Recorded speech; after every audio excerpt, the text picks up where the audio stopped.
biggest stories, bombshell newsmaker interviews, and A-list guests. And I guarantee you, no spin, no bias, no censorship, and no reason to go to bed. That's Dan Wootton Tonight, Monday to Thursdays from 9 on GB News.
The Oscars come to blows as Will Smith smacks comedian Chris Rock live in the middle of the Academy Awards. Good morning. It's 6 o'clock on Monday, the 28th of March. This is Breakfast on GB News with Eamonn and Isabel. Our top story today.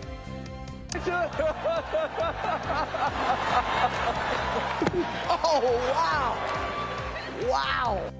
In Hollywood to bring you all the latest from the Oscars red carpet and that shocking scenario between top comedian and top actor. In other news this morning, Ukrainian intelligence warns that Russia's trying to split Ukraine like Korea as President Zelensky announces he's prepared to discuss neutrality with Russia.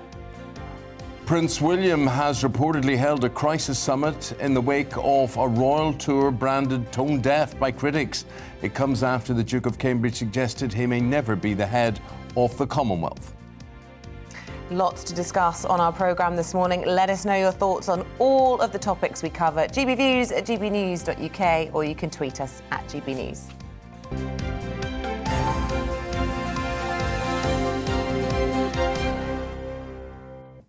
Well, we have got big news coming out of the Oscars, and it isn't about who won what. Yeah, it was a shocking night. The biggest stars were obviously all gathered there to celebrate their performances and their box office successes, but it was Will Smith who was crowned Best Actor for his role in King Richard, but it was not what he did on screen that caught the headlines. This happened earlier in the evening. Absolutely shocking to watch. First of all, you look at this and you think this was a setup, this is some sort of routine. Comedian Chris Rock made a joke about Will Smith's wife, Jada Pinkett Smith. Here's what he said. Jada, I love you. G.I. Jane 2, can't wait to see it. All right?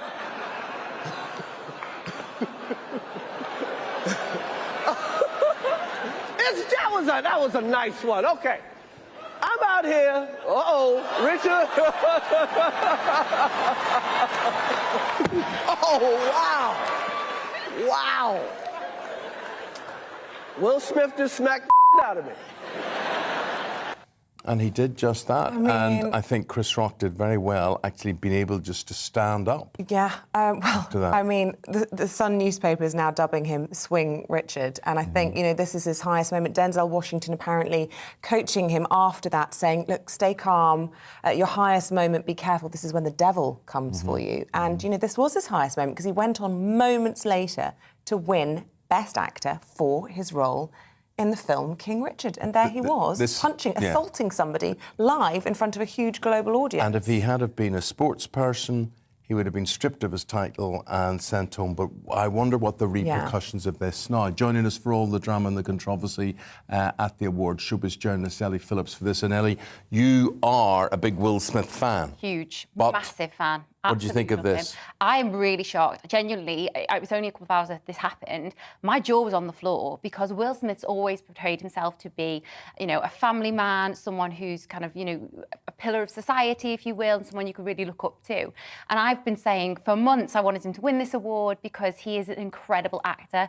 And, you know, that doesn't detract from what happened last night, doesn't detract from that. But it has ruined the biggest night of his career. You see, the fact he is an incredible actor, I honestly thought I was looking at something being acted. I thought I was watching a setup until I heard all the soundtrack to it. So basically, the punch looks a little bit set up because, quite frankly, Chris Rock doesn't really retaliate or respond. He just takes it. Yeah. But what we didn't show you there, because of the expletives, is then Will Smith took back to his seat and then was effing and blinding up to Chris Rock on stage. Now, he then went on to win the award moments later, biggest moment of his career. But his speech was completely bonkers, rambling. You know, the interesting thing with Will Smith is that he is a great orator. So he got up and we were expecting this fluid speech that, let's be honest, he would have rehearsed for months and months. However, that incident changed everything. He was pulled aside, like you said earlier, by Denzel Washington, who gave him some, you know, advice. His people went into panic mode backstage. People were saying, will they even let him go on stage to accept this? And he was in floods of tears. You know, you can tell he knew that he had done the worst thing and that it had ruined the night for him and, you know, really questioned people's kind of opinion of him. So, Except the provocation was that his wife, the joke from Chris Rock that she was going to take part in G.I. Jane 2, but we believe she suffers from alopecia. Yeah, so this needs to be put in context. So in 2018, Jada Pinkett Smith was diagnosed with alopecia, so she has this shaved head look, which she looks incredible with. So she looks so beautiful. I mean, you know, fair props to her with that one. And so the reference to G.I. Jane 2, some people said, oh, is that making fun of how she looks? However, if you hear a little bit before the clip that you played out then, he actually makes a point of saying, oh, OK, Javier Bardem and Penelope Cruz, who are husband and wife, they're both up for Best Actor and Best Actress. And then he goes to Will Smith and says, oh, and you're up for Best Actor. Oh, Jada, you know, G.I. Jane 2, I can't wait for that one to come out. So I kind of think people thought, oh, was it a dig just saying that she's not as successful as him in terms of the films that she's put out? She certainly was not happy. I don't know if we've got the clip showing her. Before we play reaction. it, just watch this, because the absolute key to this little clip that hopefully we can rerun, because we played it a moment ago, is that Will Smith laughed at the joke. Yeah. And Jada didn't laugh. But Twitter, I mean, just completely went into meltdown. And Twitter was suggesting that he responded extra over the top because he was angry with himself for laughing at the joke. Have we got the clip? Are we able to play that again? Let's just have a look. Jada, I love you. G.I. Jane 2, can't wait to see it. All right?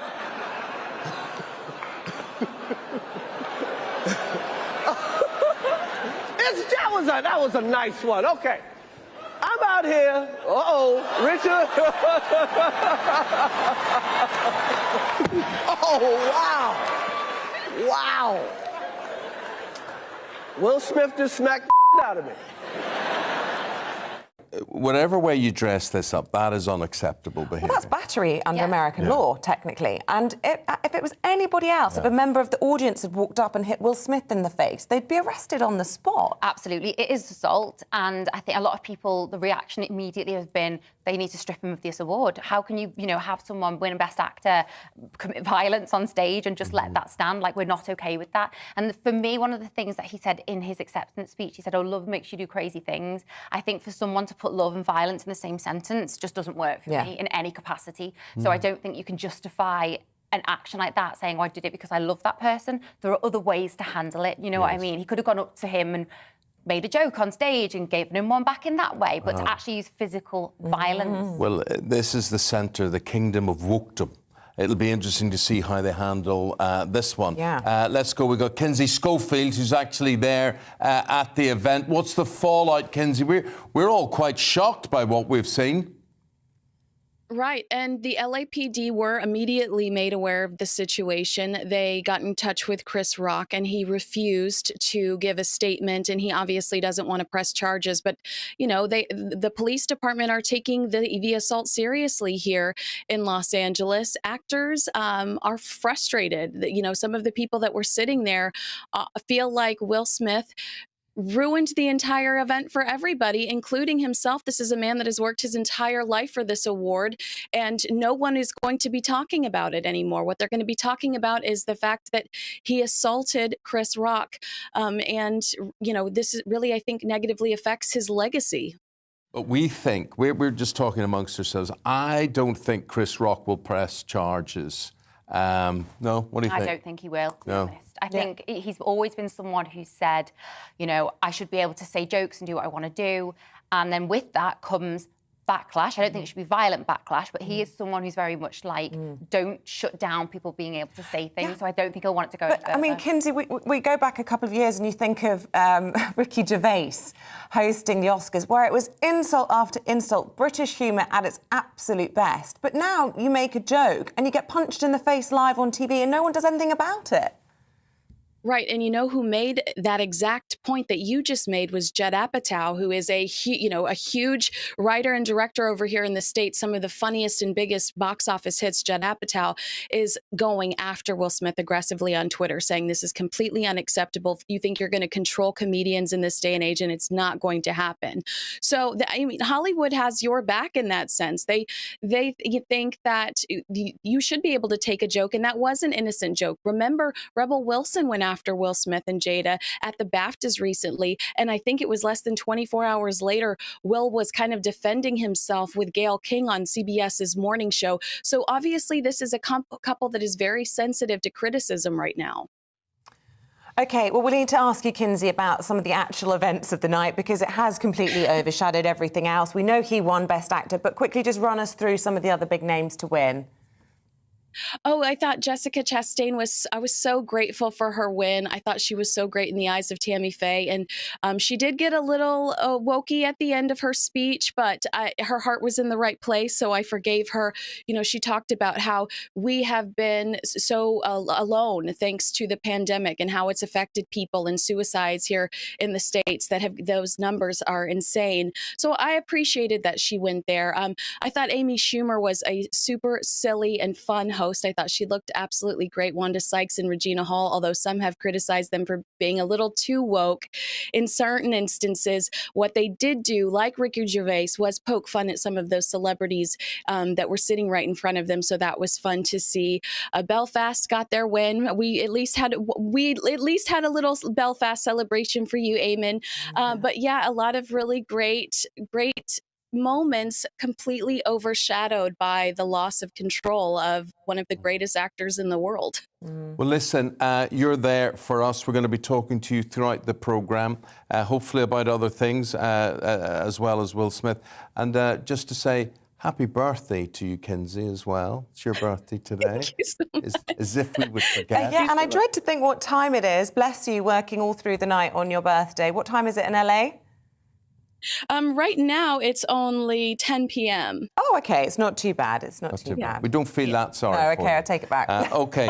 Lovely talking to you. Speak again later, Kinsey, with the latest on that Will Smith smacking Chris Rock incident. Thank you very much indeed. And Ellie, we'll be talking to you as well. Thank you. OK, the other big news this morning, and in Ukraine, it is day 33 of the Russian invasion. President Volodymyr Zelensky has warned the country is prepared to discuss a neutral status as part of a peace deal ahead of face-to-face negotiations, which are due to take place in Turkey from today. Now, this comes as the country's intelligence officials warn that Russia is trying to split Ukraine like Korea. Ukraine's generals say Moscow is unable to swallow the country and faces guerrilla warfare if it tries to divide it. Well, the Ukrainian president said in his overnight address that there had been a cultural shift, with even Ukrainians sympathetic to Russia changing their attitude to hatred in the wake of the killing of civilians and the destruction of cities. Russia continues to batter Mykolaiv, Mariupol and Kharkiv, with the humanitarian situation in Mariupol described as catastrophic. The Ukrainian Defence Ministry has warned that the city's turning to dust. And in Kyiv, there are reports that civilians are being forced to drink sewage water as they face starvation. Although Russian troops are reportedly withdrawing from their positions surrounding Kyiv after suffering significant losses, in America, Joe Biden has personally denied that he called for regime change after he asked for President Putin, or he called President Putin a butcher who cannot be allowed to remain in power. Well, we can speak now to journalist Stefan Weikart, who's been covering the war in Ukraine. Good morning to you, Stefan.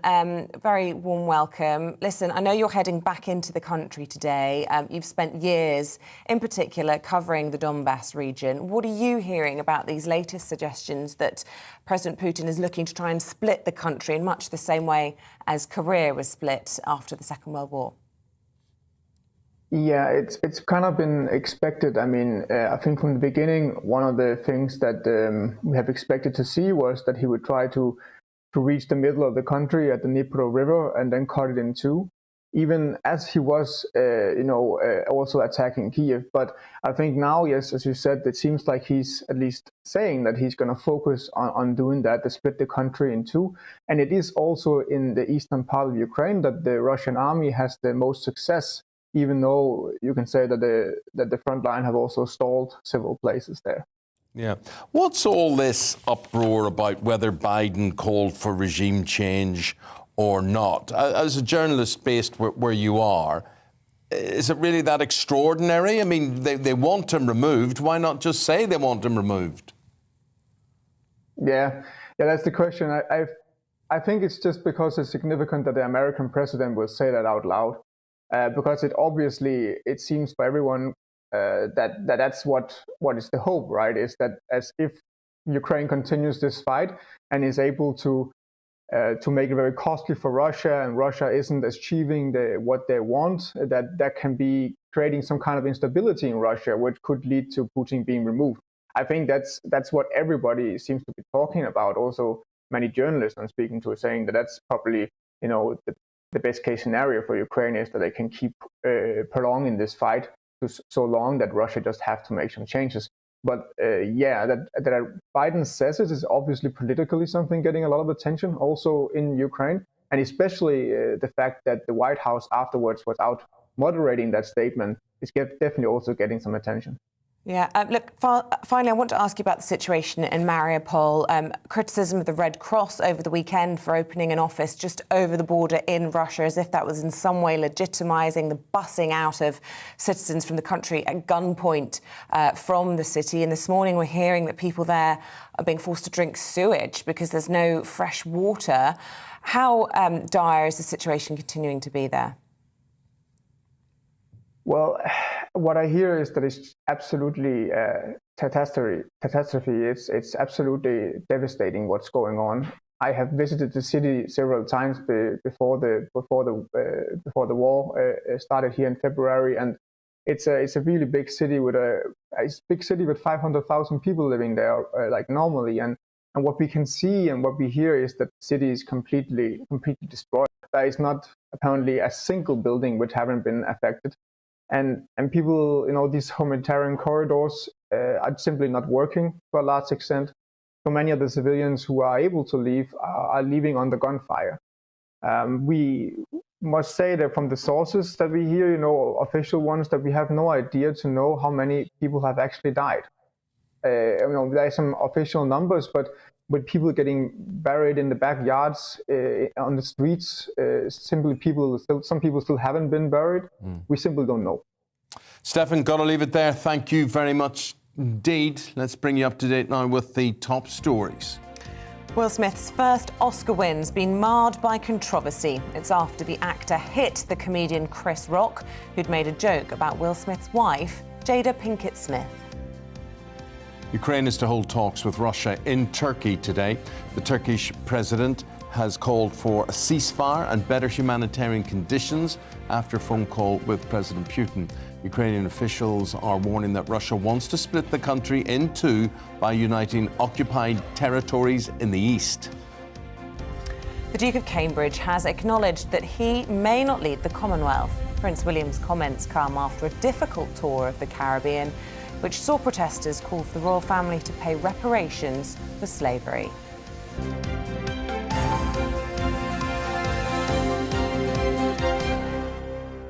Well, we mentioned it there, but and he's denying that he called for regime change in Russia. President Biden is also dealing with the fuel crisis that is hitting the Western world, with many Americans blaming him.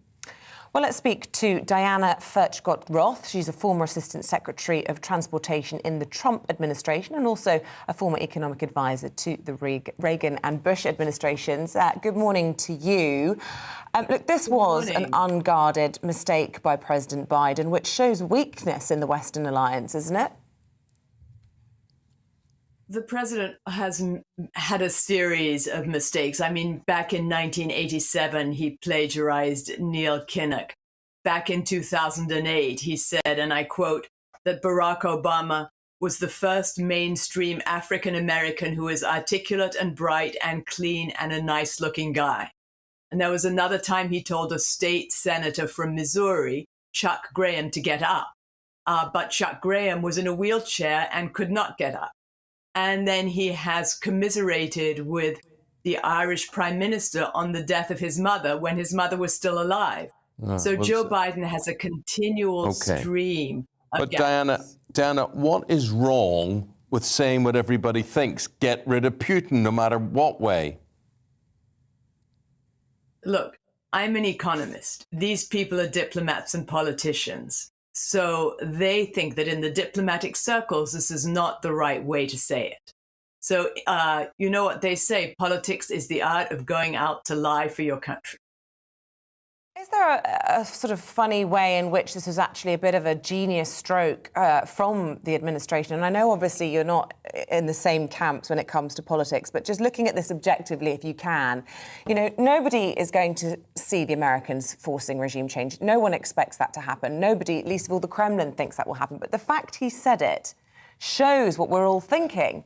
They're thinking about it too, of course they are. But, you know, he said what no one is allowed to say, and he's had to row back from it, and he can play the card of being a little bit elderly, can't he? But actually maybe it gets the message through. Well, it was probably unintentional because of the first way that the White House walked it back afterwards. But it's certainly true that the sanctions are making life very uncomfortable for Russians. And the people who are most probably thinking about regime change are the Russians themselves. I mean, the ruble is hardly worth anything anymore. They can't get the same luxury goods in the shops that they had. The price of food is high. They are the ones who are probably thinking about regime change. And how bad do you think it's going to be for the economy of the United States? I mean, lots of criticism being levelled now at President Biden for the implications for ordinary Americans as well. Is that fair? Yes, that's true. But inflation started well before the war in Ukraine. And it's true that President Biden is trying to pin the blame on the war. But there was massive amount of inflation at the end of 2021. It was 7% from the year before. And President Biden purposely shut off all oil production, or a lot of oil production in the country, and now is going to Venezuela, Saudi Arabia, asking them to produce more oil, even though he could just go north to the ally, Canada, our ally, and ask Canada to sell more oil. So it's clear that he does not have the interests of the country at heart. Has he got the interests of the midterm elections in November at heart? No, people really are very unhappy with the amount of inflation. They're very unhappy with petrol prices. They see them multiple times a day as they go to work, go home from work, go shopping. And they've more than doubled over the past year. And with these kinds of things, he's not going to do well in the midterm elections. Diana, appreciate your analysis. Got to leave it there. Thank you very much for your time. Diana Furchtgott-Roth, who's an economics professor at George Washington University. Thank you very much indeed. Now, coming up, as Wales gets set to scrap its COVID restrictions, we'll be live in Cardiff. But first of all, here's your Monday morning forecast. Well, looking ahead to today's weather, the UK is looking foggy in places at first, although skies will brighten and most areas will stay dry. Let's take a look at the details. A fine end to the morning across the southwest of England. There'll be a fair amount of high cloud around, some warm, bright or sunny spells, and a similar picture right across the southeast here. Yeah. Too high cloud will make the sun rather hazy, but it will stay dry with light winds. The dry and bright weather will extend into South Wales, although it will be more northern parts of the country which see the sunniest skies. To the Midlands and across there'll be a north to south split. with bright spells in the south and less in the way of cloud around further towards the north. Don't know who writes this stuff, but I hope they can forecast it a bit better than they write it. More extensive cloud likely as we head into the northeast of England. That cloud will thicken at times to give a few showers, one or two of which could be heavy. Meanwhile, much of Scotland will have sunnier weather. Parts of the east coast could be a little misty though, and patchy cloud in the far south could give just a shower. In Northern Ireland, it was a glorious weekend, but some showers possible across the east coast. Most of Northern Ireland, though, again, continues to be bathed in sunshine. Light winds, very, very pleasant. Showers will continue affecting central areas during the afternoon and evening, and later they'll also develop across southern England. The weather, that's the way it's shaping up on this Monday.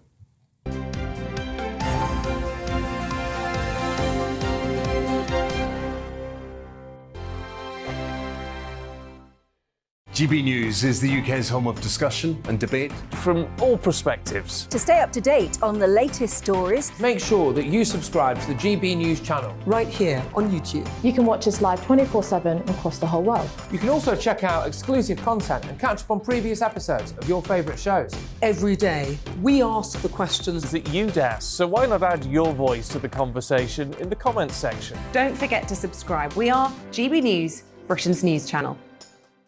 Every night at 11 on GB News, we bring you the next day's stories the day before. It's basically like time travel. If it's a big story, we'll cover it, guaranteed. But we'll also have some fun along the way. Big opinions, big laughs. Sometimes big hair. This is Headliners, the paper review show that won't send you to sleep like the others will.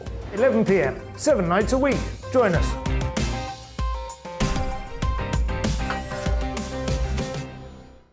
Hello there, I'm Eamonn Holmes. And I'm Isabel Webster. And we hope you can join us for Breakfast with Eamonn and Isabel. You make me laugh out loud, belly laugh. Is that important first thing in the morning? Yeah, absolutely. And there's me trying to be deadly serious. News is a serious business. Yeah, I have to rein you in sometimes. Well, it doesn't stop us laughing at it. It doesn't stop us having an opinion on what's going on. Yeah. And it certainly will not stop us reflecting what you think. Weekdays from 6 to 9:30 on GB News. I'm Dan Wootton. Join me Monday to Thursday from 9 to 11 for the feistiest and most fun news debate on TV, where free speech reigns. I'll bring you a sharp take on the day's biggest stories, bombshell newsmaker interviews, and A-list guests. And I guarantee you, no spin, no bias, no censorship, and no reason to go to bed. That's Dan Wootton Tonight, Monday to Thursdays from 9 on GB News.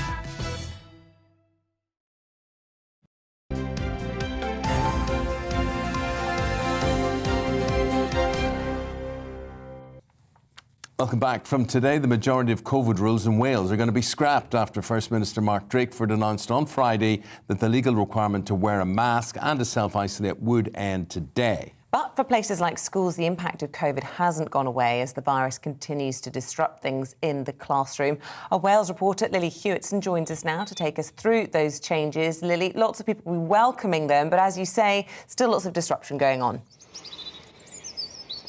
Yes, good morning, Eamonn and Isabel. People who live and work in Wales may well be going about their day a little differently today than they may have done over the last 2 years. Now, as of this morning, as you say, masks are no longer required in the vast majority of settings here in Wales, and the need to self-isolate is no longer a legal one. It'll now be guidance. And now that Wales is following the rest of the UK nations when it comes to COVID rules, it'll be today's change from law to guidance, which will leave businesses and the schools like the one behind me to make decisions about what to do going forward. Now, the First Minister announced the easing of rules here in Wales on Friday, which included the end to routine asymptomatic testing for school staff and for secondary school pupils here in Wales. However, the teachers and teaching unions across the country have raised concerns that the COVID situation in classrooms across Wales is still chaotic and it's still stressful, due to staffing pressures and the spread of the virus on school campuses. Now, the Education Minister, Jeremy Miles, has said the Welsh Government are trying to help alleviate those staffing pressures, but the UCAC, that union which protects teachers here in Wales, are saying that that schools are still certainly not in any form of normality, and there are still huge challenges ahead. And because of this staffing pressures, staff are now calling for more supply cover in schools throughout Wales. Now, I can't imagine this will be the last that we'll hear about the situations in schools across Wales with relation to COVID, but back to those general changes across Wales, although many of the rules are being scrapped. People are still going to have to wear masks in health and social care settings, and businesses are still going to have to do those COVID risk assessments for staff and for their customers. Lily, thank you very much indeed for bringing us up to date there. That's the latest COVID restrictions in Wales as from today. Thank you. Please do stay with us. We're going to take you through the papers very, very shortly with Nigel Nelson and Polly Mackenzie right after this.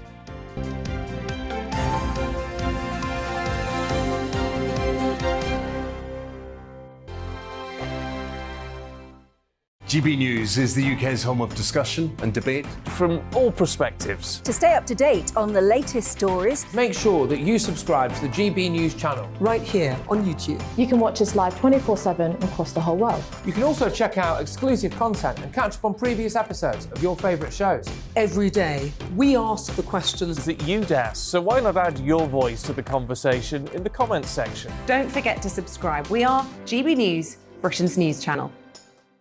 Every night at 11 on GB News, we bring you the next day's stories the day before. It's basically like time travel. If it's a big story, we'll cover it, guaranteed. But we'll also have some fun along the way. Big opinions, big laughs. Sometimes big hair. This is Headliners, the paper review show that won't send you to sleep like the others will. 11 p.m, 7 nights a week. Join us.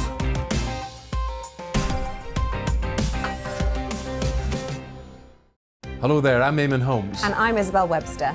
And we hope you can join us for Breakfast with Eamonn and Isabel. You make me laugh out loud, belly laugh. Is that important first thing in the morning? Yeah, absolutely. And there's me trying to be deadly serious. News is a serious business. Yeah, I have to rein you in sometimes. Well, it doesn't stop us laughing at it. It doesn't stop us having an opinion on what's going on. Yeah. And it certainly will not stop us reflecting what you think. Weekdays from 6 to 9:30 on GB News. I'm Dan Wootton. Join me Monday to Thursday from 9 to 11 for the feistiest and most fun news debate on TV, where free speech reigns. I'll bring you a sharp take on the day's biggest stories, bombshell newsmaker interviews, and A-list guests. And I guarantee you, no spin, no bias, no censorship, and no reason to go to bed. That's Dan Wootton tonight, Monday to Thursdays from 9 on GB News.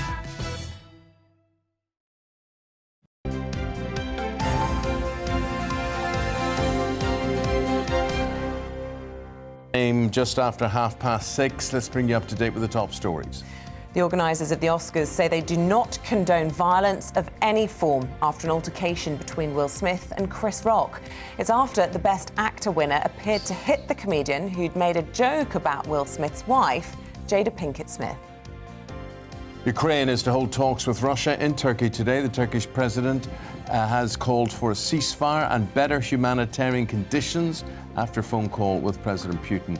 Ukrainian officials are warning that Russia wants to split the country in two by uniting occupied territories in the east. The Duke of Cambridge has acknowledged that he may not lead the Commonwealth. Prince William's comments come after what's been a difficult tour of the Caribbean, which saw protesters call for the royal family to pay reparations for slavery and a number of PR gaffes. Nearly a third of children are worrying about their family having enough money to live on amid the cost of living crisis. Action for Children charity says nearly half of those from low-income backgrounds are anxious about their family's finances. Less than half of immunocompromised people in England have had the COVID booster jab, according to data from the Joint Committee on Vaccination and Immunisation. It's advising people with weakened immune systems to have a booster 3 months after their third primary dose. The majority of businesses are failing to deal with the menopause. A YouGov survey has found only 1 in 5 consider women's symptoms during staff performance reviews, and 3/4 of companies have no menopause policy at all. OK, it's time to go through the morning newspapers today. Joining us for that is the political editor of the Sunday Mirror, Nigel Nelson, on his day off. We do appreciate you coming in on a Monday. And Chief Executive of Demos, the think tank, Polly Mackenzie, and a regular to our breakfast show. And we're going to start with a story that... Yeah, that's not made the newspapers. Not made the newspapers. This happened overnight, although The Sun Online are dubbing this story Swing Richard. And this, of course, is all in relation to Will Smith. Has he ruined his reputation, do you think, Polly? I just think it's an astonishing way to behave, which takes a not great joke from Chris Rock to Jada Pinkett Smith about who doesn't have any hair because she suffers from alopecia. Relatively recently has opened up about how difficult that has been, you know, as a woman to face that. All of the kind of like the moral rectitude was going to be on Will Smith's side if he had stood up and defended her publicly in his acceptance speech, for example. Instead of doing that, he surrendered all of the moral high ground by resorting to violence and swearing at him. Drunk in a pub, Nigel. Yeah, it was a bit. I mean, the whole thing was, first off, you have a look at it and you think, hey, this is all staged. Yeah. And it was only when you sort of worked out, when the swearing started, really, that you actually understood, hang on, this is not staged, this is real. What on earth are they thinking? And I was so impressed that Chris Rock stayed on his feet. I mean, to be physically hit like that and to stand your ground, incredible. There's an amazing moment. He sort of looks into the wings, clearly thinking, am I supposed to do something? Do I carry on? Oh no, I'll just give out the award. And he moves amazingly smoothly into, best documentary. Yeah, no, but it's so difficult for him. And I do think it's a real shame because somebody like Will Smith is a real idol to a lot of youngsters, particularly probably young black men. There was the opening of the whole Oscars from Beyoncé in the tennis court in Compton where Venus to play tennis, and that was, of course, the film in which he starred. And there he was, basically trashing his reputation and setting such a bad example to youngsters that violence is the correct way to... He said, love makes you do crazy things, as if to justify it because he was defending his wife's honour. Well, it isn't justifiable. I mean, you can't go around whacking people anywhere, let alone at the Oscars. I suppose it makes a change from having political speeches and so on, but even so, it's a very bad change.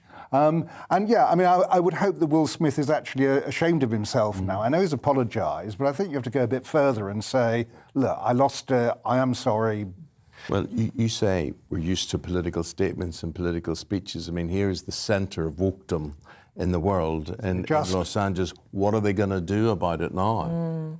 Well, they probably won't do anything, will they? At the moment, I would imagine they're frozen. What are they going to do? Ban him from the next Oscars ceremony? I mean, there's not an awful lot they can do. I think the onus now is on Will Smith to actually explain himself, make a proper apology, and try and put right what he just got wrong. I mean, his speech was bizarre. I mean, people are calling it his Kanye moment when he was rambling and crying. When Kanye came out and said he was going to run for president, didn't he, at one of these award ceremonies? And he seemed equally confused and emotional, and it was nothing to do with the movie. It was all sort of rambling about protection and reputation and it's just bizarre. Yeah, you know, he's obviously done something stupid, and in the immediate aftermath, you're going to feel like an idiot. Clearly, in the context of that, he was unable to articulate what he should have done, which is a clear and simple apology. I would expect at some point in the relatively near future, he will do something like an interview with Oprah or Ellen, where he gets to speak kind of at length about the difficulties of this, as a way of sort of paying reparations. Let's move into the other stories making the papers. And Nigel, you want to start with The Guardian. This is front page. Putin wants to split Ukraine in two like Korea. Yes, I mean, this is something from the Ukrainian intelligence chief, and is suggesting that the Luhansk People Republic down in the Donbass could hold a referendum and on joining Russia, and that would then end up as a kind of North-South Korea. That would be the result of that. What it feels like, if this guy is right, what it feels like is that there are genuine attempts to try and find some kind of peace deal. This won't cut it because there's no way that Zelensky is going to give away part of his country. But you can see from the Russian end, it seems to me they're looking for some kind of way of getting out. And obviously, if they're able to actually take territory, Putin could claim a victory and the whole thing could be over. The most promising way forward looks like Zelensky agreeing that the country should be militarily neutral in future and putting off or not even or not going forward at all with an application to NATO. So there are possibilities. I mean, I wouldn't hold out too much hope at the moment, but there are just a possibility that they are at least looking for ways for peace. OK, Polly, let's turn our attention to, I mean, the Daily Mail have it on their front page. I have to say all the tabloids pretty much this morning leading with this royal story. Unprecedented comments from Prince William, and all the reports are that these crisis meetings behind the scenes. Yeah, so it's clear that Prince William and his wife are thinking about the future of the monarchy. You know, they're quoted thinking about the next 40 years. They have had a really difficult tour through the Caribbean, where, you know, it's clear that just turning up and expecting to be admired is much more complicated than that. They have had some cheering crowds and lots of support and welcome, but lots of people just don't really want to be part of the Commonwealth, part of a monarchy that for them is primarily about, you know, the legacy of an empire that they don't want to be part of. But he seems cool about that. He does. He seems, in fact, really open to modernisation, to reform, to saying, maybe I won't lead the Commonwealth. I will simply be the king of the United Kingdom or countries that really want to be a part of this. And, you know, like any institution, the monarchy absolutely has to evolve. We hope that, you know, Her Majesty the Queen will continue to stick it out, but nevertheless we can expect that in the coming years we will see, you know, the end of her reign, and it's inevitable, I think, that lots of things will change, and it's good to see Prince William trying to get ahead of that, because I think you can protect more about the institution if you get ahead of reforms instead of being kind of forced into them. But is there a danger, Nigel? I mean, he said that he wants to move away from the era of never complain, never explain. But he's going to have very savvy advisors, because it's very difficult for a royal then not to tread into political territory. You know, the royals are very much in their own separate role away from government. And, you know, we've seen the advisors that he's had on this tour having them almost in fancy dress, harking back to the bygone era. I mean, his advisors at the moment who would be helping him explain and complain, at the moment that wouldn't be a good strategy. Well, you're absolutely right. You're absolutely right, Isabel. You actually do need really good advisors. But the problem the royal family have had, this sort of never complain, never explain policy, it kind of gave carte blanche for people like me to write absolutely anything about them. Yeah. I used to be a royal correspondent years and years ago, and of course they never told you anything. So you got a snippet, you were able to write it, there was no way of checking it. And I think that they've almost taken a leaf out of MI5's book, who did the same thing, never talked to you. Now they do. And as a result, you get an explanation from the inside about what is going on. And what was interesting about William's tour is how open he was about everything there. And I think this tour was showing he was explaining, he was talking about the future of the Commonwealth, whether he might lead it. Those are the kind of debates are better had in public, because we will better understand where they're coming from. What's your phrase that you always use, Eamonn? A lie unchallenged becomes the truth. Becomes the truth, and it's true, isn't it? You could understand why. And I think the whole Meghan Markle stirred it up, the interview with Oprah, didn't it, when these allegations of racism, and then he came out and said, no, we're not a racist family. Yes, and that was the first time, really, that we saw this kind of change in tack. And you can understand how hard it must have been up until this stage to follow that role. Right. Now we're going to talk about school hours, Polly. Oh, yeah. Right? Now, I was sitting working this out. When I was at school, we were in from 9 o'clock to 4 o'clock, so that was 7 hours by 5 days a week, 35 hours. Now they're talking about a minimum of 32 and a half hours or so. My point is, why isn't everybody doing 35 hours? Why were we doing 35 hours? Well, you were at a good school, weren't you? Yeah, but who determines it? It is strange. Do you ever drive round in the afternoon and you see kids at 2 o'clock in the afternoon in uniforms, and you always ask yourself, Why are they going home for? What's No, that I all do about? think that all all the time. about? I think Keep that all them in the time. school, tire them out and send them home when they're educated, and don't make me do it all. Don't make me do it all. Yeah. I was at school till 7 p.m. until I was 11. Was that homework club and things like that? Or? Yeah, we stayed at school for dinner and homework. Right. But, you know, there's lots of different ways to run a school system. In America, actually, everyone finishes at 2, but that's because they're usually at school at 7:30, which is a bit crazy. I agree with you. We need more hours in school, and including, you know, actually recognising that so many parents they can't possibly be at school pickup at 3:30 or 3 o'clock. Yeah. Lots of schools reduced their hours or shuffled their hours around during the pandemic in order to be able to manage staggered entry, staggered departure. You know, our schools started stopping at 1 on a Friday, which was extremely annoying, as you can imagine. But the pressure from the centre, the problem with it is that it puts a lot of pressure on schools, who then are facing lots of financial pressures, inflation, the cost of teachers, and they're not being supported to fund the staff to enable them to stay open later. So I think that's the key thing. There's a bit of a danger that just becomes the education secretary pointing and shouting at head teachers instead of empowering them to put schools at the kind of the heart. We agree with that. And the thing that I always have this thing about parents. Parents work hard enough without having to do homework in the evening.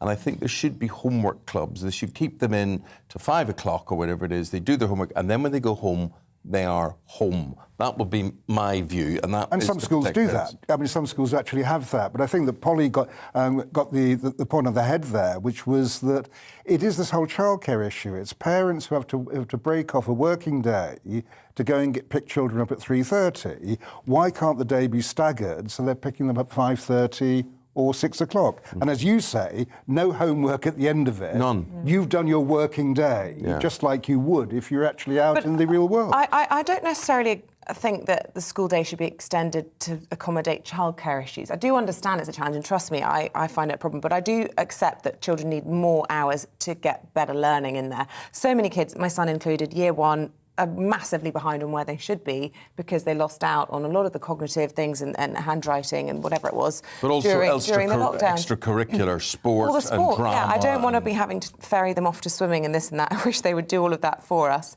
But I don't think it should be about childcare. I don't think school should be about it is part of the equation, isn't it? And what I'm talking about is you extend the school day in a way that makes it more like the work day. Polly's point, I think, as well, that has to be resourced. There's no point just making teachers do more for less and all of this as well. We'll continue talking with the time at 6:45, bring you up to date with the top news stories. Will Smith's first Oscar win has been marred by controversy. It's after the actor appeared to hit comedian Chris Rock, who had made a joke about Will Smith's wife, Jada Pinkett Smith. Ukraine is to hold talks with Russia in Turkey today. The Turkish President Erdogan has called for a ceasefire and better humanitarian conditions after a phone call with President Putin. Ukrainian officials are warning that Russia wants to split the country in 2 by uniting occupied territories in the east. The Duke of Cambridge has acknowledged that he may not lead the Commonwealth. Prince William's comments come after a difficult tour of the Caribbean, which saw protesters call for the royal family to pay reparations for slavery.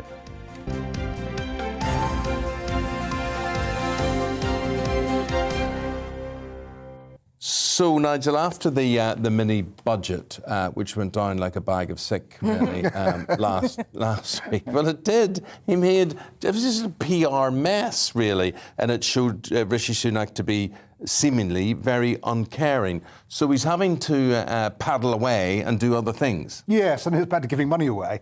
I mean, Rishi Sunak was terribly popular when he was giving away £400 billion during the pandemic. But then chancellors are, if they hand you money, you kind of rather like them. When he starts taking it away, not so good. The worst thing, I think, about mini-budget was that it was all sort of sleight of hand. It was, hey, I'm giving you this money here, the 5p off petrol, which in fact was simply covering the money that it had gone up by the previous week. hey, I'm going to give you an income tax cut, but you'll have to wait till 2024. All those things were really weird. So what they're talking about now is how you can help with the cost of living crisis. So at the moment, he's giving 200 quid back on home energy bills, which we'll have to pay back at £40 a year, £150 off council tax. And the suggestion now is that he might give some more money off council tax to try and help. I mean, when you think about how big the rises are going to be this coming year, all these things are really drops in the ocean. So how he's going to cope with the fact that you're looking at bills next month for gas and electric up by £693, another £1,000 in October. When you're putting £100 here or there, it's not going to make enough of a difference. But he would have looked better if he just had have done this last week. He absolutely should have done more last week. He should have, I think it was really clear he was expecting that this would be another, like, I'm so popular, I'm cutting income tax, I'm cutting fuel duty, instead of recognising that it's awful. All the Chancellor can do is kind of slightly alleviate some of the pain, and he should have been aiming for respect, not popularity, through that statement. And all of this sleight of hand. I mean, you can't put up income tax put down income tax while putting up national insurance, and claim that you need to be responsible, so you need to put up national insurance. And you're like, come on, like the public are much smarter than that. What's really depressing about this, though, is that the extra offer that they're now talking about is going to be another kind of council tax rebate, which is really poorly targeted, actually, at lots of people who either don't pay council tax or already don't pay. You know, people on the lowest incomes already basically get their council tax paid for them by the council. So it's because they're absolutely phobic about putting any money into the universal credit system to help the most vulnerable. They're like, we have to use council tax because it's already set up. So is universal credit. We have a specific system designed to help people, including working people. More than half the claimants are working with the cost of living. That's literally what it's for. And they're so scared of looking kind of soft on benefit scroungers that they won't use that. Instead, they make up nonsense about council tax, which is based on your property value in 1991. And just while you're on this, before we end, a lot of our viewers would be in touch about pensions and this triple lock situation. They feel they're going to be worse off, are they? Yeah, it's that simple. In real terms, the pension is not going to go up as fast as inflation because the triple lock has been broken. OK.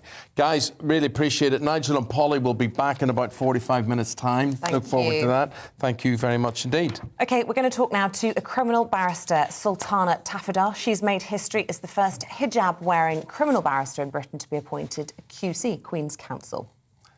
She received her letters patent at a ceremony at the Palace of Westminster, and she joins an elite group of lawyers appointed to Queen's Counsel with only around 2,000 QCs in Britain. That's less than 2% of the entire legal profession. So, first of all, Sultana, could we say to you, congratulations?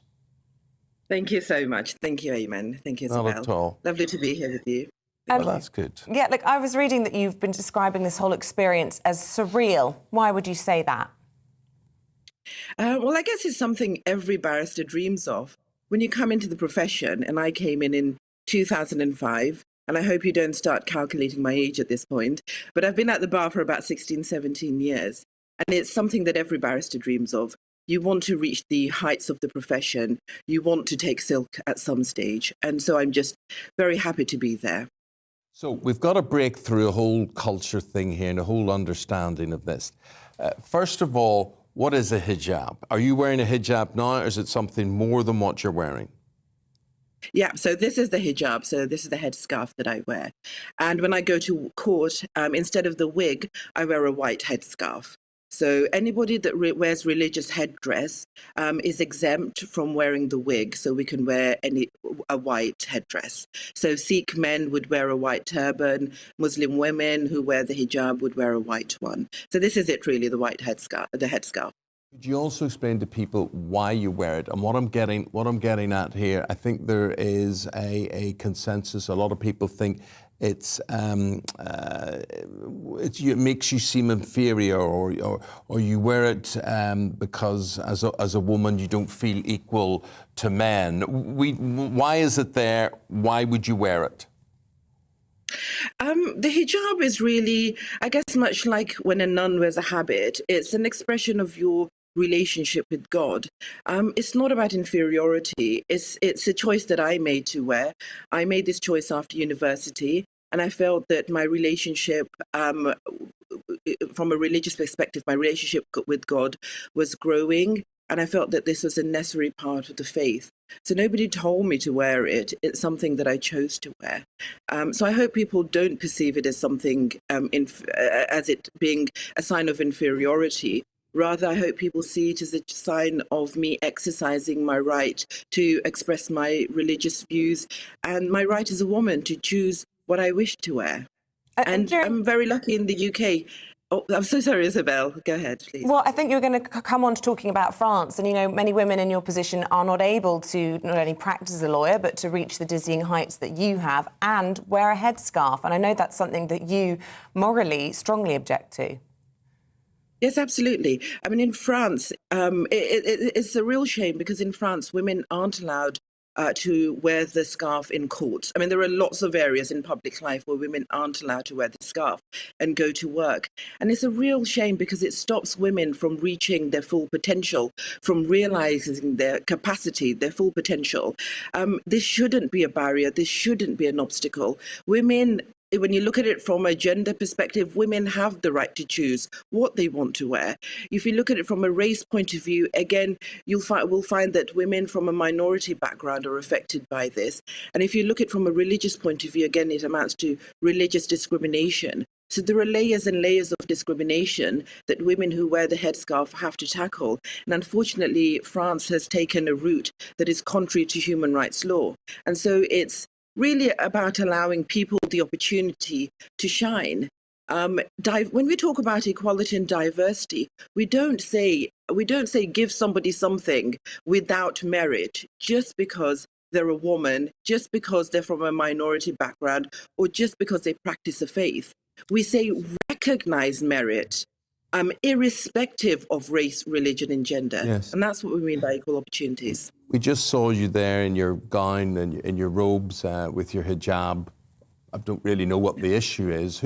Where is the issue coming from? I mean, all I would be concerned is, are you a good QC, which you obviously are, but are you facing an everyday practice in court at the bar? Are you facing discrimination?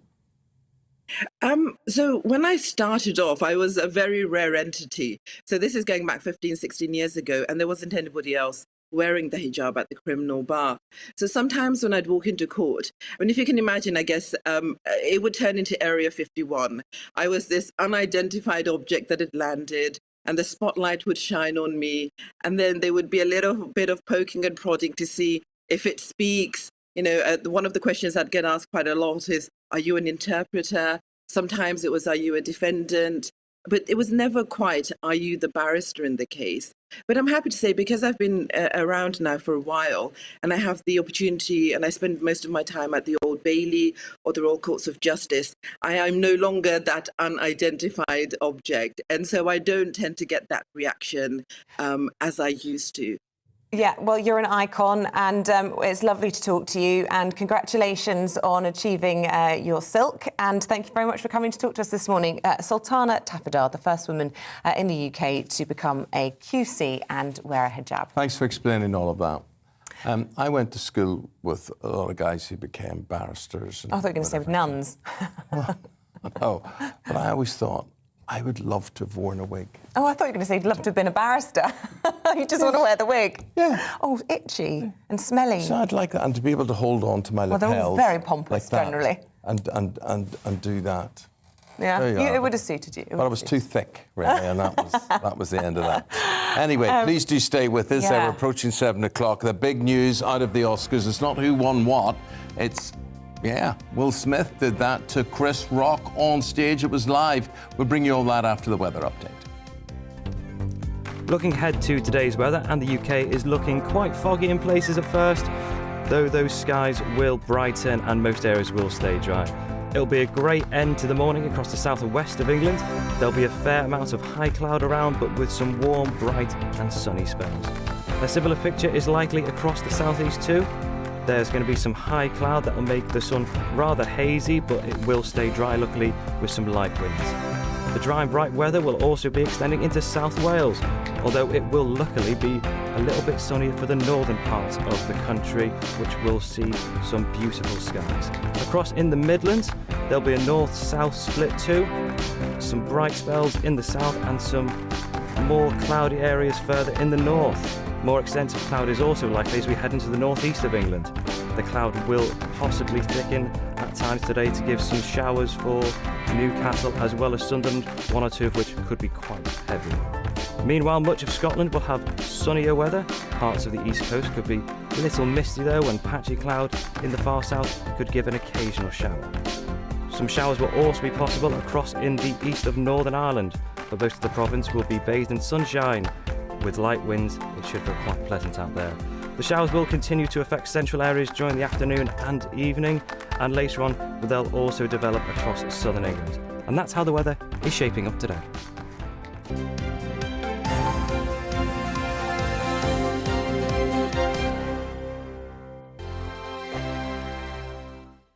GB News is the UK's home of discussion and debate from all perspectives. To stay up to date on the latest stories, make sure that you subscribe to the GB News channel right here on YouTube. You can watch us live 24/7 across the whole world. You can also check out exclusive content and catch up on previous episodes of your favourite shows. Every day, we ask the questions that you'd ask, so why not add your voice to the conversation in the comments section? Don't forget to subscribe. We are GB News, Britain's news channel. Every night at 11 on GB News, we bring you the next day's stories the day before. It's basically like time travel. If it's a big story, we'll cover it, guaranteed. But we'll also have some fun along the way. Big opinions, big laughs. Sometimes big hair. This is Headliners, the paper review show that won't send you to sleep like the others will. 11 p.m, 7 nights a week. Join us.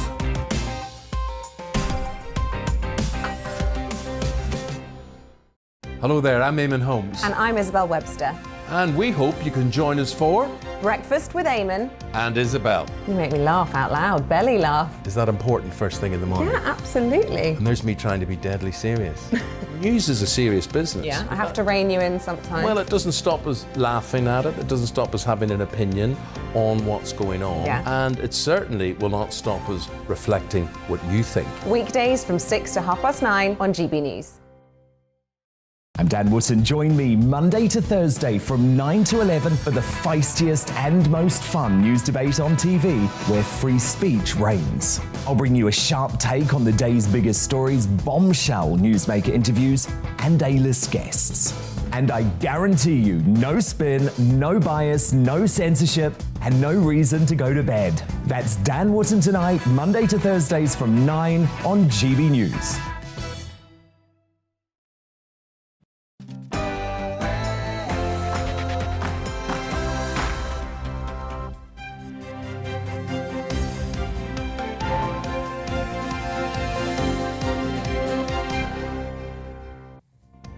The Oscars comes to blows as Will Smith smacks comedian Chris Rock live in the middle of the Academy Awards. Well, that's the shocking news you're waking up to with the time 7 o'clock on this Monday, 28th of March. Breakfast on GB News with Eamonn Holmes and Isabel Webster. So here's what's leading the news this morning. Will Smith smacked comedian Chris Rock before picking up the award for Best Actor. So it was an assault. We are live in Hollywood to bring you all the latest from the Oscars red carpet. And don't think that this was some sort of stage setup between two actors or an actor and a comedian. It was not. Details shortly. In other news, Ukrainian intelligence warns that Russia is trying to split Ukraine like Korea, as President Zelensky announces he is prepared to discuss neutrality with Russia. Prince William has reportedly held a crisis summit in the wake of a royal tour branded tone-deaf by critics. It comes after the Duke of Cambridge suggested he may never be head of the Commonwealth. And remember, you can join in any of our discussions this morning. Lots to talk about. Email us, gbviews@gbnews.uk, or you can tweet us at gbnews. We'll do our best to read out the best ones.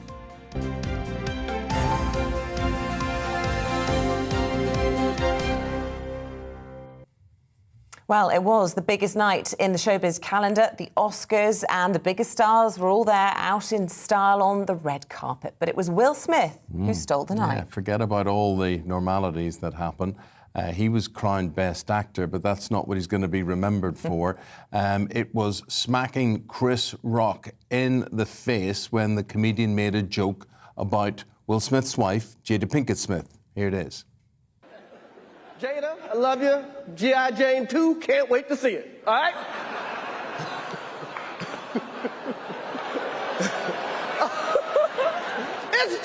that was a nice one. Okay.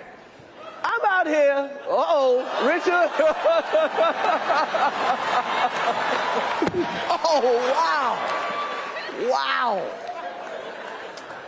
Will Smith just smacked the out of me. Well, you know, you've been digesting this. We've been running this story for the past hour, and Chris is saying Will Smith is a poor role model in this instance. This is an assault. He should be charged with such. Shame on him, because he was actually laughing at the joke himself as it started out. Showbiz journalist Ellie Phillips, herself a self-proclaimed Will Smith fan, watching everything. He was laughing at the joke initially. Yeah, initially, I think he found it funny. He was laughing along, and you can see that Jada is very upset. She rolls her eyes. She's not amused at all, and that seemed to kick something off with Will. Moments later, you see him storm up to the stage, and it's quite a walk up. You've got to go there with determination. And rather than going up and making a joke in return, he swung for Chris Rock. It was an audible sound that was made. Yeah. Absolutely smacked him. Chris Rock said, you know, he smacked the out of me. And then people were kind of like, is this some kind of joke? Where's this going? And then when Will Smith sat down, he continued to shout up at the stage using, you know, effing and blinding. I think we can see that. It might be bleeped out, but if not, we've also got his acceptance speech. Have a look at this. Ingenue Ellis, who was one of the strongest, most delicate people I've ever met. I got to protect Sanaya and Demi, the two actresses that played Venus and Serena. I mean, that was the one bit of the speech where he was actually referencing the movie, so that's not the bit where he looks completely crazed. But, I mean, it was the most bizarre Oscars acceptance speech I've ever seen. And like you, Ellie, I've been a long-term Will Smith fan. I think he can turn his hand to anything. I think he completely lost it. And I think, you know, the Oscars have come out saying they don't condone violence in any way. How is this going to be handled? I mean, is he going to have to hand his Oscar back? A lot of people are calling for him to be stripped of the Oscar, because how can you have someone held up there as an icon, as someone who's awarded this great honour, who then, you know, has an act of physical violence in front of the entire world, is brazen about it. Yes, he's apologised, but is that enough? I'm not sure it is. And I don't know how the Academy are going to handle this, but they're really going to have to make a tough decision. Because it wasn't only an assault on Chris Rock, it's an assault on the Academy. Yeah. It is. It's an assault on the Academy. And the thing is, there is a lot of history behind Will Smith and Chris Rock. This is shocking, but it's not entirely out of the blue that this beef kind of was there, because it goes back to 2016. Back in 2016, in his opening monologue for when he hosted the Oscars, so Chris Rock hosted the Oscars in 2016, he actually made fun of Jada Pinkett Smith then. In fact, I do think we've got a clip of this. OK, fantastic. Let's see. Yeah, which is where he lays into Jada in this opening monologue, and he basically said, he pokes fun at her, and he says, maybe we haven't got the clip, but he pokes fun at her and he says, basically, she'd been annoyed because Will hadn't been nominated for an award that year. So she said, I'm going to boycott the Oscars. He deserved the award. And Chris Rock said, Jada Pinkett Smith boycotting the Oscars is like me boycotting Rihanna's knickers. I wasn't invited. So he's already been poking fun at her from years and years and years ago, and it's escalated from then until now. Well, I don't know if we've got pictures of Rihanna's knickers, but what we have got is pictures of the style on the red carpet. My good friend Darren Kennedy is out there. Let's go to style expert Darren. And Darren, what's the reaction you're getting from the red carpet before we get into the clothing situation? What are they saying about the big smackdown? Everyone's in absolute shock. Everyone is absolutely stunned because at first it looked like a stunt. And then everyone realized it was that shocking moment when you realize, oh, this is awkward. This is actually for real. And it's you know, you could even see the audience. People were just really uncomfortable. So I think it's the same reaction across the board. It's, did this really happen? Has Will Smith lost the plot? Has it ruined the atmosphere? I know that you're at Elton John's famous after party, and everybody's, you know, made such an effort, not only in putting together these incredible films, but in turning up at the event and all of their outfits. Is there a sort of somber mood? Yeah, absolutely. It's kind of like when you're at a big family occasion and then someone steps out of line and says something that they really shouldn't say, and like they call someone out and you're like, you know what, that just shouldn't have happened. This has really spoiled it for everybody, and that's what it feels like. However, I will say the Elton John AIDS Foundation have had their best year yet in 30 years of running this event. So, you know, people have picked themselves back up, and ultimately Will Smith has let himself down. I mean, that's it. And what's the fallout going to be? Who knows? But who's let themselves down in the style stakes, or who's doing what there? Oh my God. Well, the first thing was Lady Gaga didn't do the red carpet at the Oscars. Instead, she turned up and co-hosted the Elton John AIDS Foundation bash. She obviously later on since arrived, and she presented the award with Liza Minnelli and looked absolutely stunning in this sparkly tuxedo. But you know what? It's the first time in 2 years where fashion is back at the Oscars. It's the glitz, it's the glamour, it's everything we expect from Tinseltown. And Gaga pulled out all the stops. She did her first port of call, her first line of duty tonight was here at Elton John co-hosting, because Elton, of course, for the first time in the 30-year history of this event, isn't here because he had a scheduling clash with his tour schedule. He's in Nebraska. Now, he did join us during the evening for a live video link, and he had heard it was literally just after the Will Smith incident, and he was like, what happened? And then he performed 2 songs, and you know, we got on with it and the mood lifted. But Gaga was just phenomenal, looking as beautiful as ever. A little Marilyn Monroe moment, I think, harking back to, you know, the Hollywood glamour of bygone days, and this beautiful pale yellow tulle dress. She looked absolutely stunning. I'm hoping we could show that picture. We should have it all teed up. She did, as you say, look very soft and demure in that. And we've got a number of other stunning outfits. Catriona Balfe, the female star of Belfast, looking beautiful. Fellow Irish lady Catriona Balfe looked absolutely stunning. And you know what? It's been such a treat to see the movie Belfast just shine bright. There she is. I've been looking at her beautiful face all over Sunset Boulevard and those huge big posters. And here she is wearing this white Louis Vuitton custom-made gown, sleek silhouette, but that voluminous train just adding drama. But, you know, her natural beauty coming through. And then she's wearing that sparkling bow tie necklace, which just picks up the sparkle in the coordinated straps in the dress. And she really just looks effortlessly gorgeous. It was a great night. It's been a great year for Catriona, actually. And, you know, her fellow co-star, actually, Dame Judi Dench, also went for a monochromatic ensemble.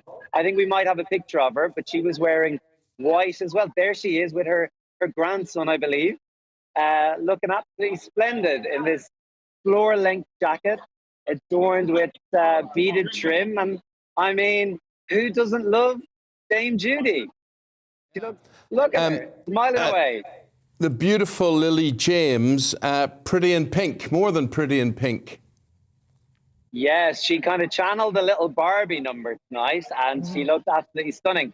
Obviously, Lily James is riding high at the moment for her appearance in her starring role, I should say, in Pam and Tommy. I'm not going to lie, I haven't seen a second of it, but I've heard it's very raunchy and it's lots of fun. The naughtiest thing I've ever seen, I'm not going to lie. Sounds like a description of you. Very raunchy and a lot of fun. Thank you, Darren. You know. Be good. Enjoy your Oscars. Have a wonderful night. Thank you very much indeed. Thank you. Was there a movie at all, Ellie, from your point of view, that was a standout movie? So, you know, a lot of people won't have seen these films. Yeah, for me, 100% Coda. I was absolutely delighted that it won Best Picture. Everyone thought it was going to be The Power of the Dog, and Coda was very much an underdog, if you will. Yeah. And Coda actually stands for Child of Deaf Adult. So the story is about a family of deaf people, and Amelia Jones, who's an English actress, she plays the daughter who signs for the family, and she has to make this decision between does she want to pursue her career as a singer or stay and help them with their fishing business. It's absolutely incredible. And just to run through, it was Coda got Best Picture, Belfast Screenplay, Best Actress Jessica Chastain, Will Smith, Best Actor. Yes. And Best Fighter. Yeah, I mean, people thought they were tuning in, staying up late for the big awards. They were staying up late for the big fight. Do you know what I mean? Like, no one was expecting Didn't he play Muhammad Ali in a Yes, he was actually nominated for Best Oscar for that. Learn how to swing a hook, and as they say. it showed. All right, well, Ellie, we'll see you again shortly. Thank you so much for taking us through all of that. Right, with the time at 12 minutes past 7, we go to Ukraine, day 33 of the Russian invasion, and President Zelensky says the country is prepared to discuss a neutral status as part of a peace deal ahead of face-to-face negotiations due in Turkey today. It comes as the country's intelligence officials warn that Russia's trying to split Ukraine like Korea. They say Moscow's unable to swallow the country and faces guerrilla warfare if it tries to divide it. The Ukrainian president said in his overnight address that there had been a cultural shift, with even Ukrainians sympathetic to Russia changing their attitude to hatred in the wake of the killing of civilians and the destruction of cities. Russia continues to batter Mykolaiv, Mariupol and Kharkiv, with the humanitarian situation in Mariupol described as catastrophic.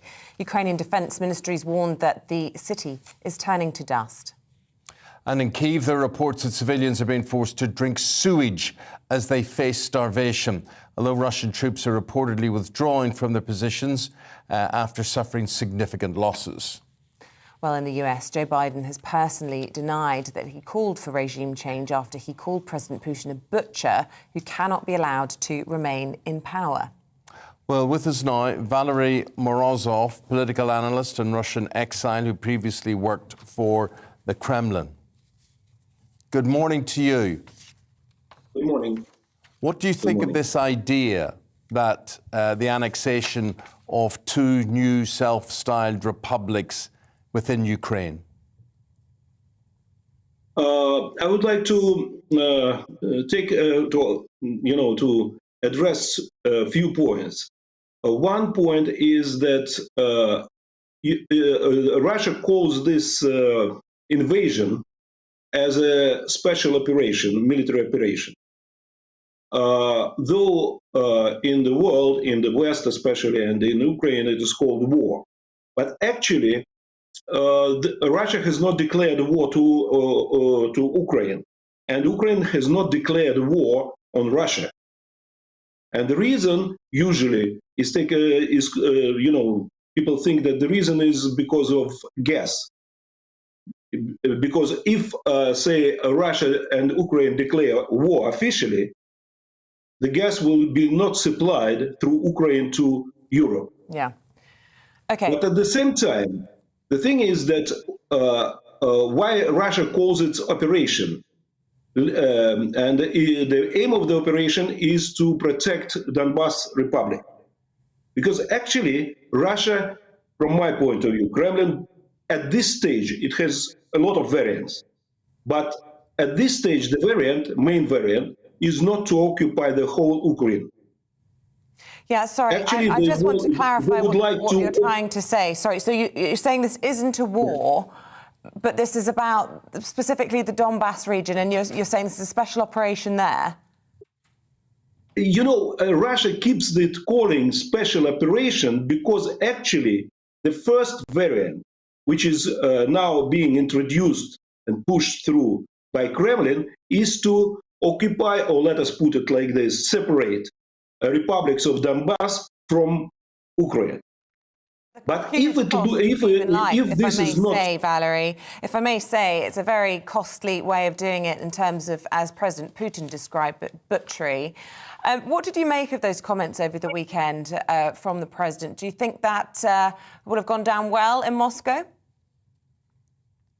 regarding comments of Biden? Yes. You know, in the Russian tradition, the offend of the, let us put it, leader or Tsar or whatever, you know, is the last resort. I think, and I know that in Russia it was, it generated very bad reaction, especially in Kremlin. And that's why I'm saying that there are different variants. And actually, the opinion is that in reality, if there was a first variant to separate Donbass from Ukraine, now Russia may start introducing the second variant, that is occupation of the Ukraine, the whole territory. Yeah, it's just, I mean, it's just hard to talk about it in those terms when you're talking about introducing things to a sovereign country, and obviously that is what the West is upset by. Valery Morozov, we have to leave it there. Political analyst, Russian exile, previously worked for the Kremlin. Thank you very much. Right, now here's Tom Harwood. We're going to bring Tom in here to talk about Rishi Sunak and what he got so wrong last week, just in terms of public relations. I mean, seen as uncaring, seen as out of touch, and he's having to backtrack like Billy O.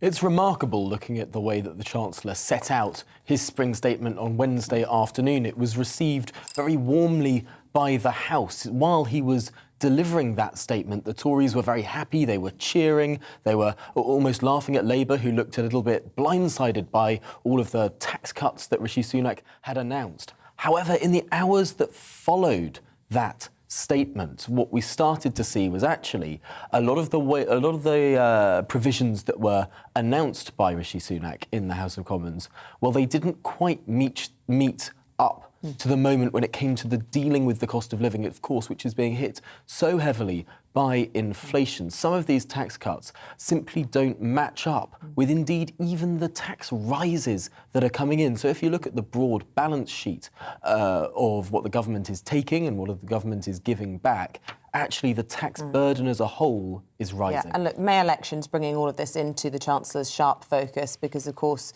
you know, he's made these decisions and then he's realised, oh, this has gone down really badly. Look, so he had a chance to come out of this a hero and he chose not to. I think one of the big issues is whoever was Chancellor, they are facing an almost unprecedented economic situation. Inflation in this country could be getting up to double digits by the end of this year. Indeed, it's higher in the United States. It's about the same level in the European Union. There are some really big challenges and big problems. And of course, debt interest payments that the United Kingdom is paying are over £70 billion this year. That's more than the school's budget going on just paying for the debt that we've accrued. But so all he had big to issues. do was to say, I'm not putting up the national insurance hike. We're not doing that. He could have said that. That would have cost £6 billion that he would not have collected, and that would have added to the debt. Obviously, well, don't these are forget different. The tax revenue that he's generating, which is caused through inflation, which he's decided to bank, and many people cynically think he's keeping that for a pre-election period. There were cynical moves, many people, his critics are saying, and now he's having to row back hard because they've got May elections. It's certainly true. There are some really big calls there. I mean, for example, there's a bit of mixed communication from the Treasury when it comes to that national insurance rise. Initially meant to raise £12 billion, of course, for the NHS and then for social care. Well, by raising the threshold at which you start to pay it to over £12,000 to match income tax, it's now not going to bring in 12 billion. It's going to bring in £6 billion. But still 12 billion is going to the NHS. So this idea of the hypothecation of the tax that was originally announced has been somewhat undermined. And you're absolutely right to say that the Chancellor is bringing in more VAT receipts than he expected, and there's more money elsewhere than expected. What the Treasury say to that, though, is because interest rates are expected to rise, the cost of servicing the nation's debt will rise too. And so he wants to leave a little bit of breathing space there in case there's any nasty jumps in the future. Now, that also leaves a bit of a war chest closer to an election if he wants to do some giveaways. The thing about politicians is, why don't they just say what you have just said? Why don't they just speak plain English to people and say, look, I'm between a rock and a hard place here. and just say it like that and explain to people. And but it just comes across as a lack of caring, being out of touch with the crisis that the people in. And will they pay for it at the election? That's the thing. Well, that is the big question, of course, because there are some really dire situations that people across the country are living through. And I think that to some extent, the government couldn't really do enough, whatever is happening. We know that the wholesale cost of electricity is rising. We know we're going to get an energy security strategy this week. That's separate from the spring statement. But that energy security strategy, that won't come into helping people's pockets for potentially years to come. It's about generating more energy, for example. So there are some really big questions facing this government that will take many months and years to... Not pretty. Tom, got to leave it there. Thank you, Tom. Thank you very much indeed. Look, we're going to take a break. We're going to come back with a sport with Paul Coyte right after this. Please don't go away. Looking ahead to today's weather, and the UK is looking quite foggy in places at first, though those skies will brighten and most areas will stay dry. It'll be a great end to the morning across the south and west of England. There'll be a fair amount of high cloud around, but with some warm, bright and sunny spells. A similar picture is likely across the southeast too. There's going to be some high cloud that will make the sun rather hazy, but it will stay dry, luckily, with some light winds. The dry and bright weather will also be extending into South Wales, although it will luckily be a little bit sunnier for the northern parts of the country, which will see some beautiful skies. Across in the Midlands, there'll be a north-south split too, some bright spells in the south and some more cloudy areas further in the north. More extensive cloud is also likely as we head into the northeast of England. The cloud will possibly thicken at times today to give some showers for Newcastle as well as Sunderland, one or two of which could be quite heavy. Meanwhile, much of Scotland will have sunnier weather. Parts of the east coast could be a little misty though, and patchy cloud in the far south could give an occasional shower. Some showers will also be possible across in the east of Northern Ireland, but most of the province will be bathed in sunshine. With light winds, it should feel quite pleasant out there. The showers will continue to affect central areas during the afternoon and evening, and later on they'll also develop across southern England. And that's how the weather is shaping up today.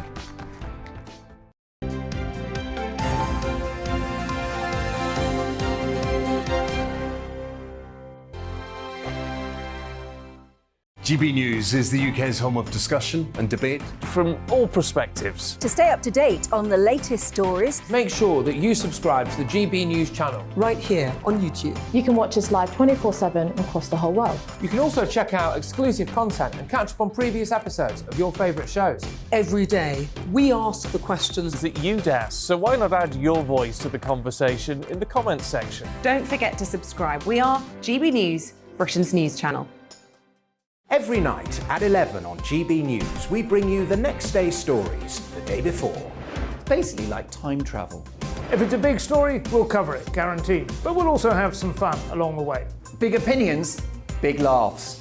Sometimes big hair. This is Headliners, the paper review show that won't send you to sleep like the others will. 11 p.m, 7 nights a week. Join us.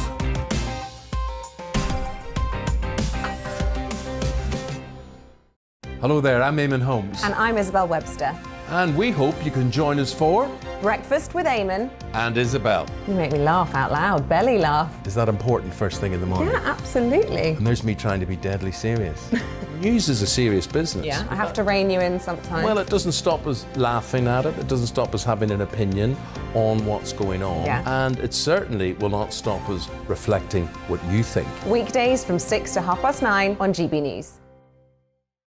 I'm Dan Wootton. Join me Monday to Thursday from 9 to 11 for the feistiest and most fun news debate on TV, where free speech reigns. I'll bring you a sharp take on the day's biggest stories, bombshell newsmaker interviews, and A-list guests. And I guarantee you, no spin, no bias, no censorship, and no reason to go to bed. That's Dan Wootton Tonight, Monday to Thursdays from 9 on GB News.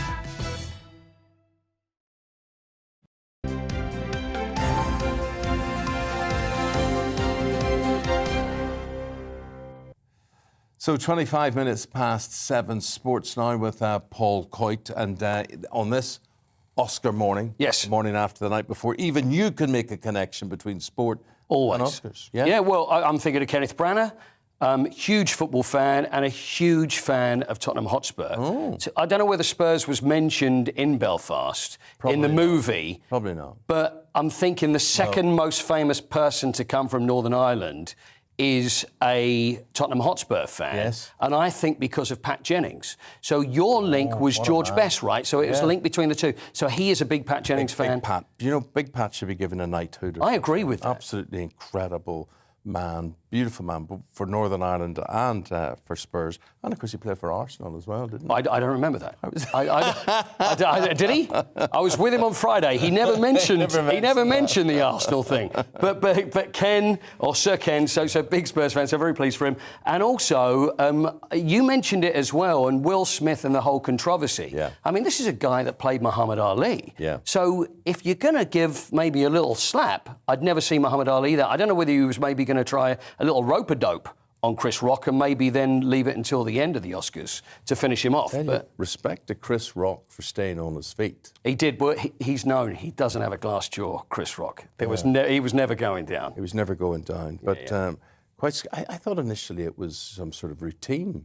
Well, I think everybody did. They always do in a situation like that. It was only when he starts shouting, and I'm watching it, I'm thinking, is there someone in this? Is there someone in this? But, you know, they love a bit of controversy, the Oscars. So I enjoyed it. I've got to tell you, I enjoyed it. Joe Root, not enjoying playing for England. No. Cricket-wise. No, it's another disaster. It's the Red Bull reset. This is the whole thing about Test cricket. OK, we've got rid of the managing director, we've got rid of the coaches, and Joe Root managed to keep his place. You know, lost 4 on the trot now. And Joe Root being the skipper, OK, we'll give him another chance. After the Ashes, he's the right guy. Go to the West Indies, 3 tests, the first 2, very flat batting track. Basically, we're going to score runs. So are they, both a draw. And they head to Grenada, a little greener, and then as soon as our batting, it was just a disaster. But then you see the pressure on him. Sir Geoffrey Boycott, Michael Vaughan, Steve Harmison, all calling upon him to resign. I think it's the word is untenable. It really is one of those positions that he's in now because something has to change, and already things have, but the captain is still there. So whether it be a matter of bringing someone else in who's maybe a better captain. I remember even going back years, like to 81, I remember the Botham and the Ashes test there, and he was terrible as a captain. They brought back Mike Brearley, and they brought back someone that wasn't necessarily great in the side, but a fantastic captain. But something needs to change, I think. So it is a worry for Joe Root, but something does need to change. It was the Saudi Arabian Grand Prix. Yep. Yesterday, what happened? Oh, Red Bull reset to Red Bull. Okay. You see that? It wasn't bad, was it? It was bad. OK, so the Grand Prix in Saudi Arabia. And it was Red Bull, and it was Max Verstappen who won the title last year. It was a very good race. And he managed to come through and beat Charles Leclerc, who won the Grand Prix last week. So with 4 laps to go. And it was a story again of Lewis Hamilton. So Lewis, it's not looking so good for Lewis. In fact, it was the first time he's finished 10th in a race. And he was actually even asking, do I get points for this? Because he's not actually used to... Never been in that territory before. That's it. And I'm looking at it and thinking, well, there's problems with the car as far as speed is concerned with Mercedes. So it's not the driver, it's the car. Whether things are going to improve, I don't know, but is it going to be a matter of one of these great sportsmen that's actually going to dwindle away instead of quitting at the top, which, of course, we saw last week. And, Paul, that's where we'll have to get you to quit, right at the top there. Do you think so? Did I reach a peak? Okay. Reached a peak. Excellent. With the time at 7:30, we'll say goodbye to Paul. We'll say hello to our paper reviewers, Nigel Nelson and Polly McKenzie, right after this short break. Please stay with us.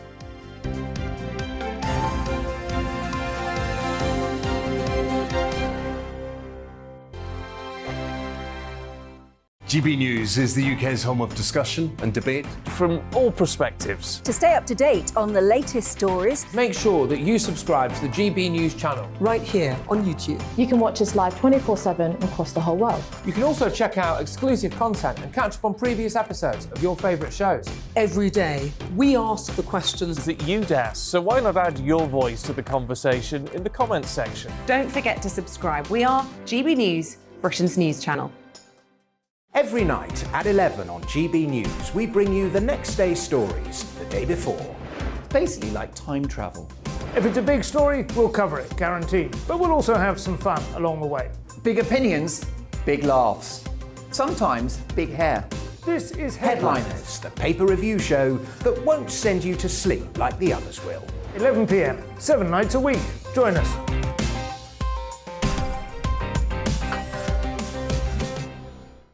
Hello there, I'm Eamonn Holmes. And I'm Isabel Webster. And we hope you can join us for Breakfast with Eamonn. And Isabel. You make me laugh out loud, belly laugh. Is that important first thing in the morning? Yeah, absolutely. And there's me trying to be deadly serious.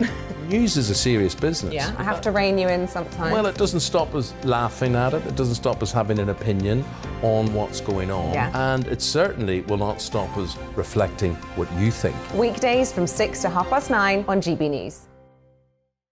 I'm Dan Wootton. Join me Monday to Thursday from 9 to 11 for the feistiest and most fun news debate on TV, where free speech reigns. I'll bring you a sharp take on the day's biggest stories, bombshell newsmaker interviews, and A-list guests.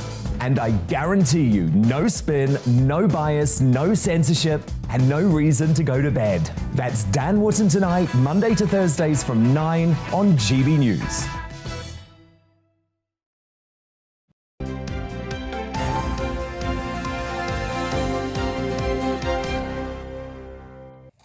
Welcome back. It's 7:32. Time to bring you up to date with the top stories this morning. And the organisers of the Oscars say they do not condone violence of any form after an altercation between Will Smith and Chris Rock.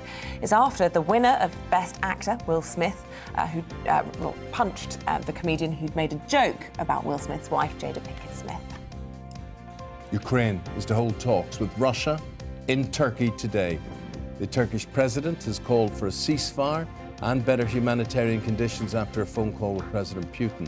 Ukrainian officials are warning that Russia wants to split the country in two by uniting occupied territories in the east.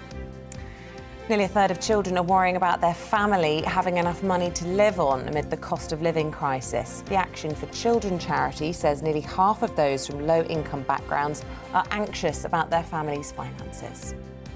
Less than half of immunocompromised people in England have had the COVID booster jab, according to data from the Joint Committee on Vaccination and Immunisation. It's advising people with weakened immune systems to have a booster 3 months after their third primary dose.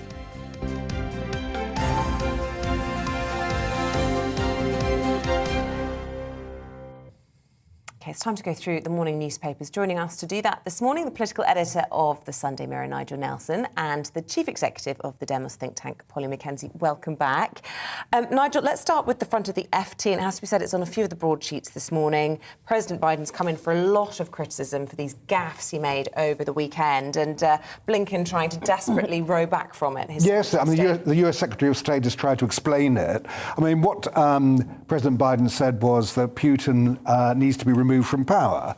That was interpreted as regime change. Antony Blinken said, no, we were just talking about something completely different.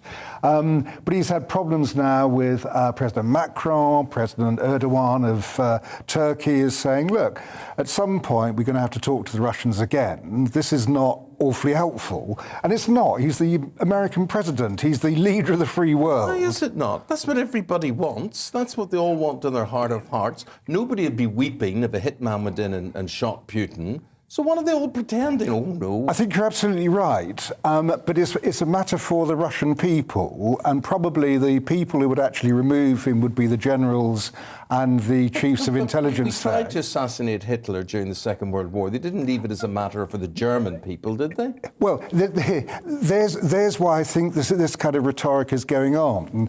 This is the most polarized kind of conflict since the Second World War. So everyone's thinking in those terms, that it's a real battle between good on one hand and evil, and there's no kind of grey area in between. The difference was, obviously, there was no way of bringing an end to the Second World War without getting rid of Hitler and the Nazis. There is arguably a way of actually ending this war without getting rid of Putin. I agree with you. I'd like to see Putin go. But I don't think it's a matter for the US President, the British Prime Minister, or anybody else other than the Russian people. I think even the critics like President Macron would argue that privately they'd like to see Putin go, but the West has been at pains, hasn't it, bending over backwards not to escalate this extremely tense situation for fear of this becoming a nuclear fight. That's the core thing. I mean, this is an awful, monstrous war, but it is contained within Ukraine at the moment.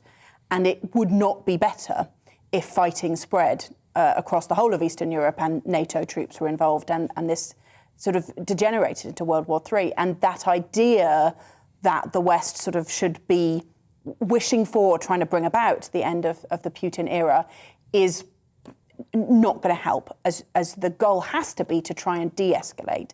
And that's difficult because it doesn't feel just, does it? That there should be any kind of accommodation or reward for an aggressor who just marched into a country that was not provoking him and has simply, murdering people on a vast scale.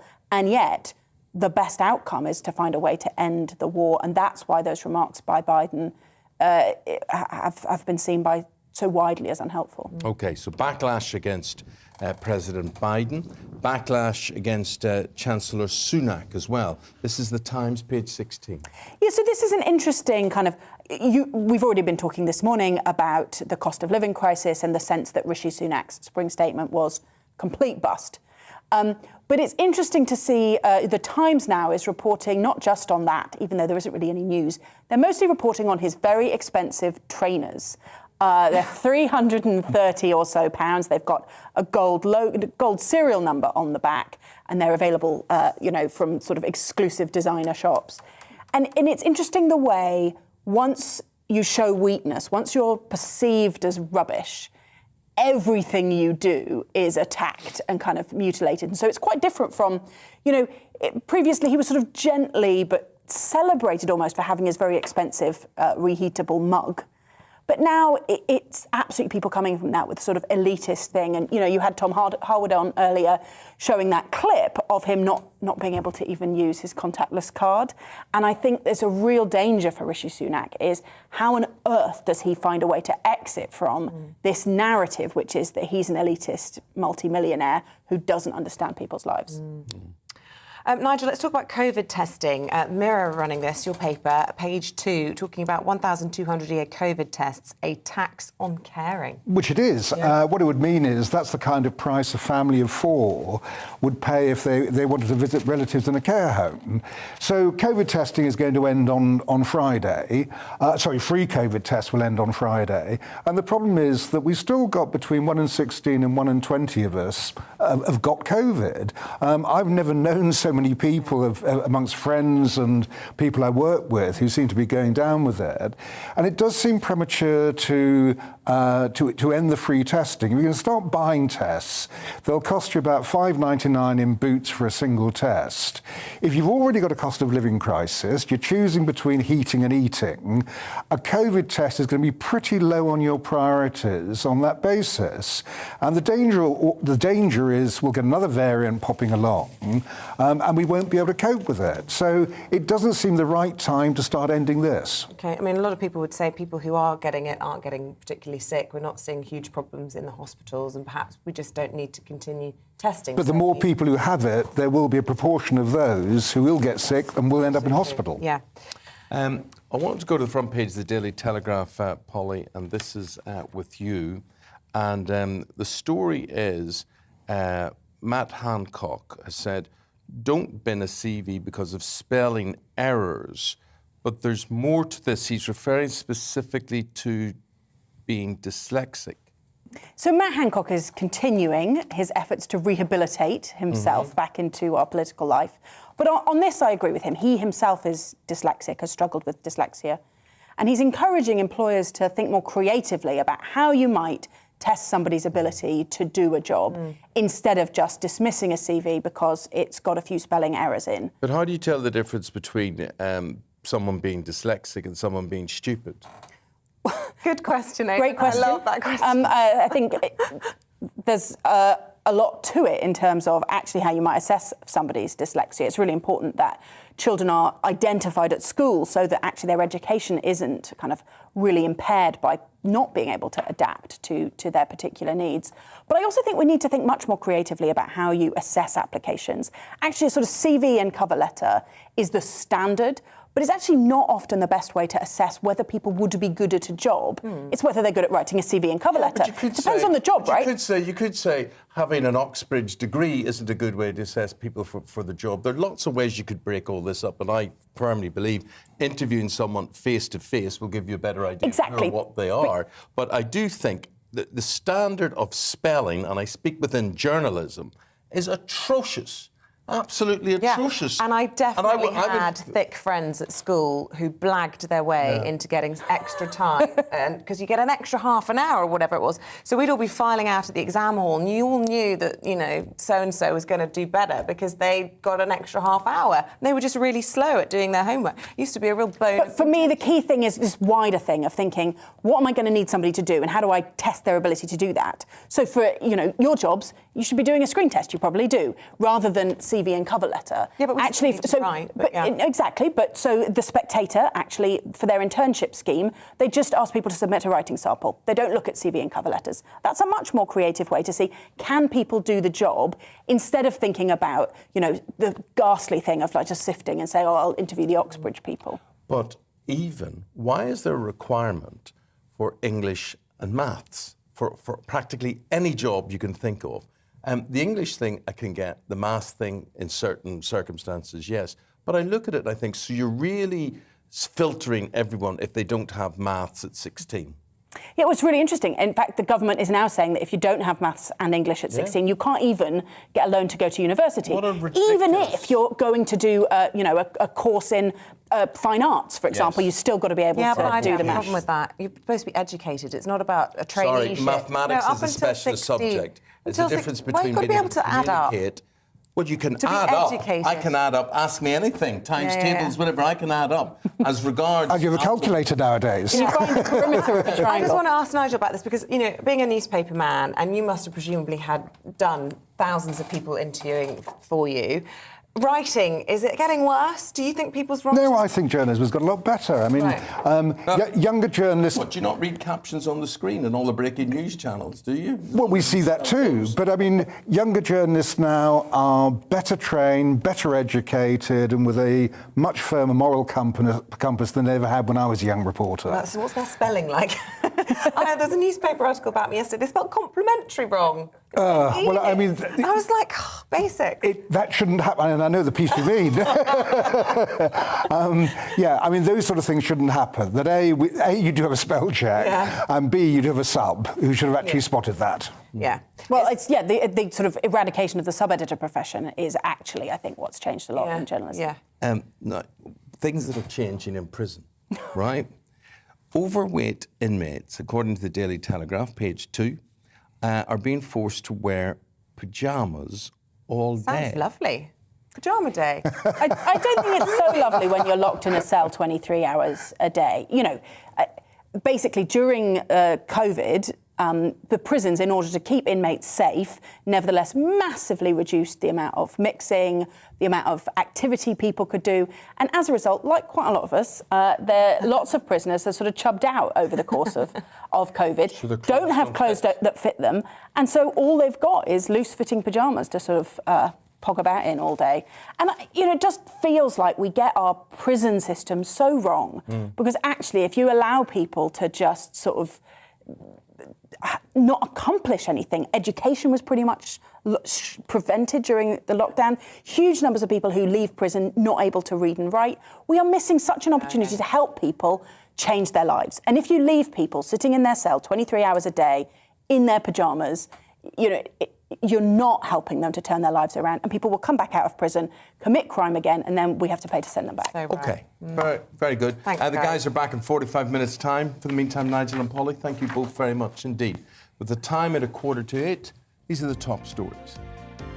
The organisers of the Oscars say they do not condone violence of any form after an altercation between Will Smith and Chris Rock. The Best Actor winner hit the comedian who'd made a joke about Will Smith's wife, Jada Pinkett Smith.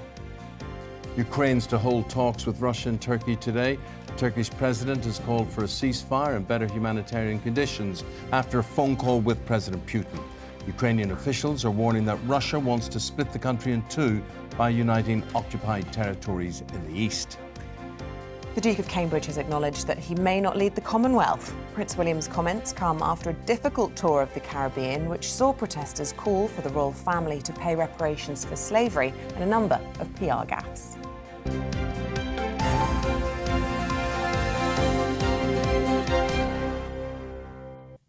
Well, right now, it's time for On Your Doorstep.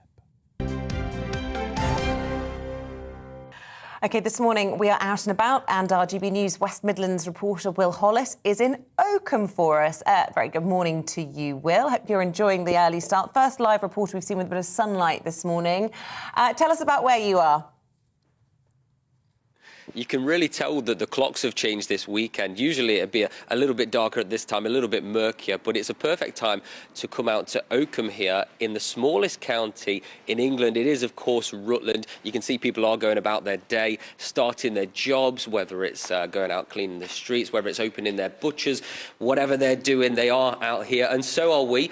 We're out here on your doorstep to talk about not just the daily news, not just the big things that are happening in the world, but also to talk about the things that matter to local people. Here in Oakham, there seems to be a wide variety of shops, and there is one where somebody is in there. Let's see if we can go in and say hello. Hi, how you doing? We're from GB News. You're live on TV and on radio. We're talking about the day's news, the things that matter to you. Is it all right if we come in and have a little look at your shop? Oh, perfect. And they've opened it just in time for us. It seems to be a little bit of a coffee shop, a little bit of a place where you can get tea as well. Of course, Oakham, the smallest county in England, but they do get a lot of visitors as well. Hi, so I'm Will. Morning, Will. I'm out here on the news with Eamonn and Isabel back in the studio. What's your name and what's the shop? My name's Debbie Chapman, and this is my shop. This is the Brew and Roast Company. And what sort of things is it that you sell? It seems to be a bit of a coffee shop, a little bit of a tea shop. We roast all our own coffee here. My little roaster is in the shop, and we also sell loose leaf tea. Fantastic. How is business at the moment? We're coming out of the end of the pandemic, but we've got cost of living up to our eyeballs. How is it running a small business? It's been very hard.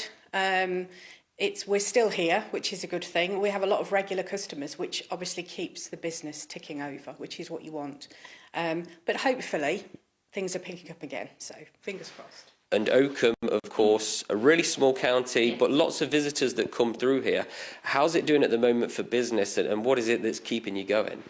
I think with Oakham, the nice thing about Oakham is the majority of the shops are all independents.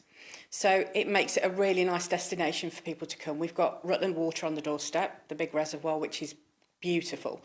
And I think having the independent shops and that sense of community with the other shop owners is what makes Oakham what it is.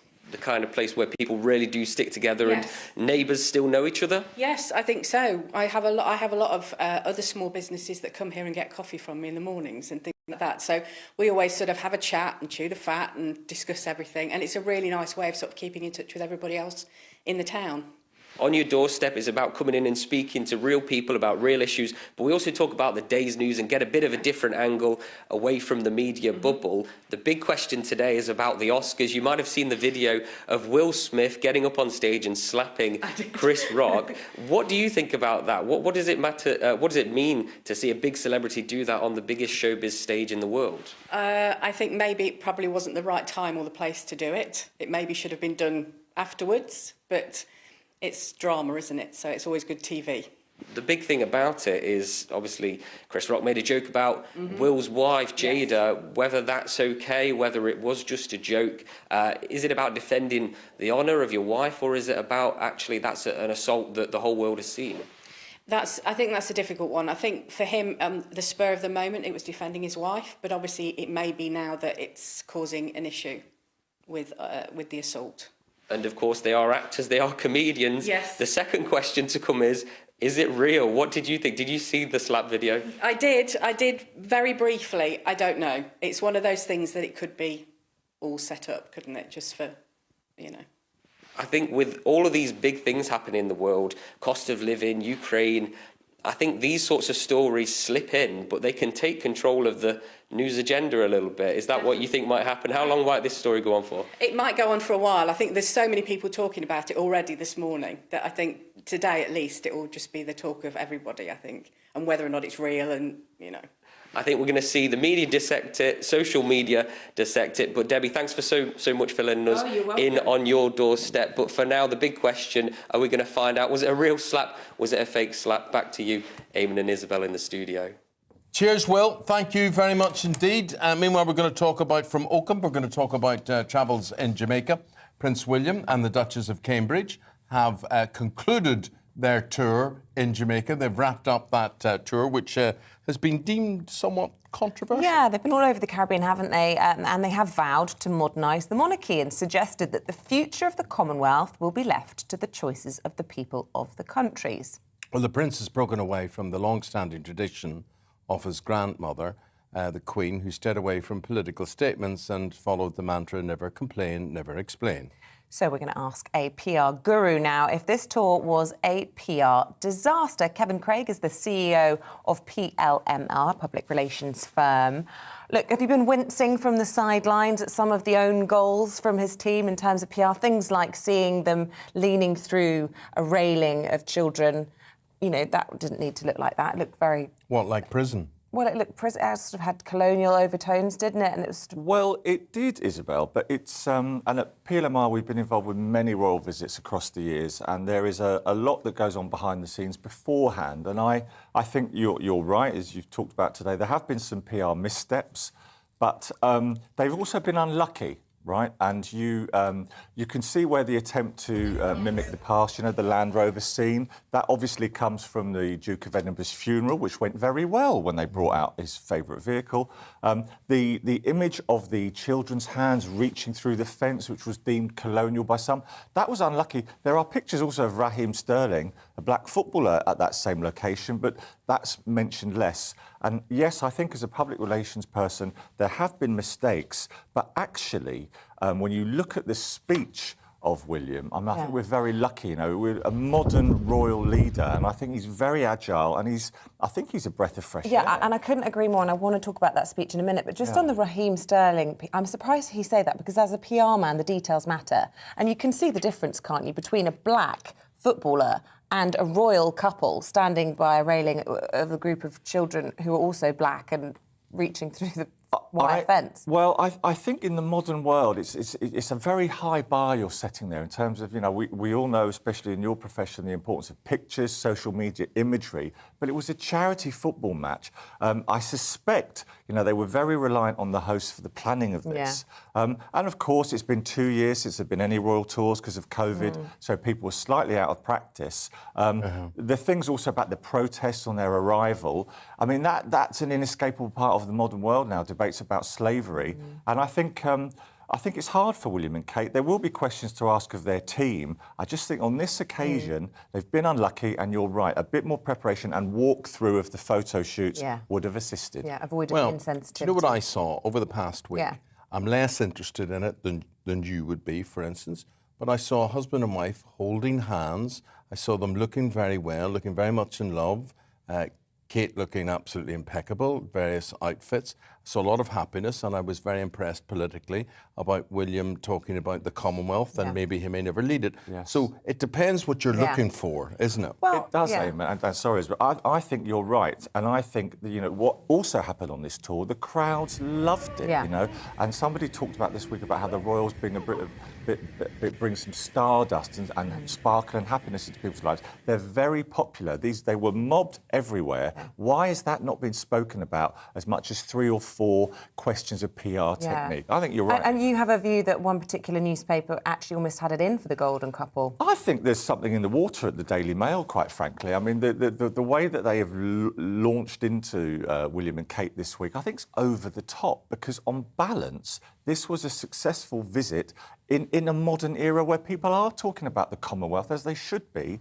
William's saying all the right things, but I'm with Eamonn. I think public relations-wise, a couple of mistakes, but overall, report the fact this visit was popular and they were asked there. And I think Prince William showed an amazing maturity and a real agility to adapt his speech at short notice and really get the tone spot on. And you look and you as say well. the monarchy is in safe hands if it's going into the hands of these two. Well, there is a reason why both the Queen and Kate and William are consistently at 80% in the opinion polls in terms of favourability.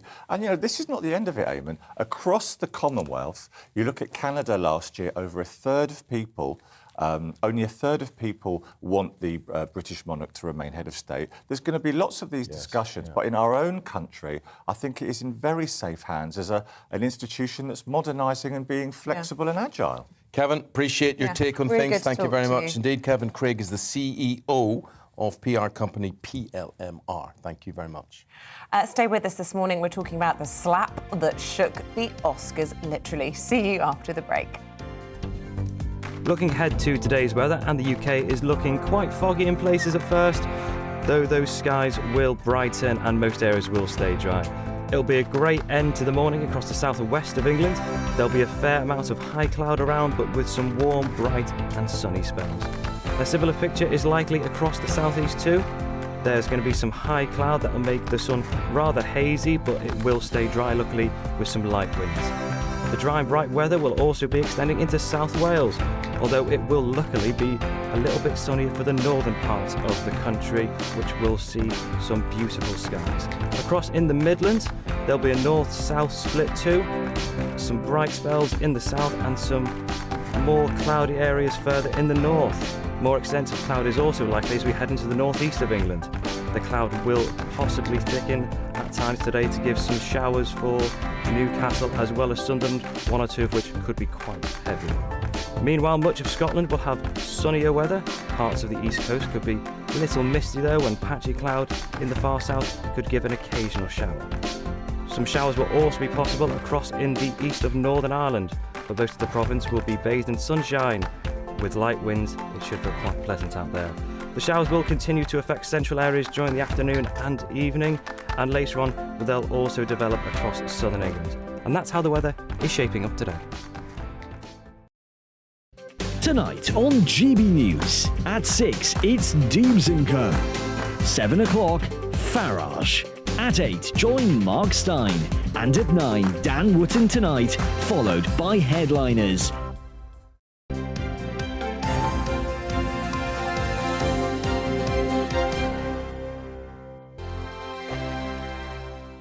GB News is the UK's home of discussion and debate from all perspectives. To stay up to date on the latest stories, make sure that you subscribe to the GB News channel right here on YouTube. You can watch us live 24/7 across the whole world. You can also check out exclusive content and catch up on previous episodes of your favourite shows. Every day, we ask the questions that you'd ask, so why not add your voice to the conversation in the comments section? Don't forget to subscribe. We are GB News, Britain's news channel. Every night at 11 on GB News, we bring you the next day's stories the day before. It's basically like time travel. If it's a big story, we'll cover it, guaranteed. But we'll also have some fun along the way. Big opinions, big laughs. Sometimes big hair. This is Headliners, the paper review show that won't send you to sleep like the others will. 11 p.m, 7 nights a week. Join us.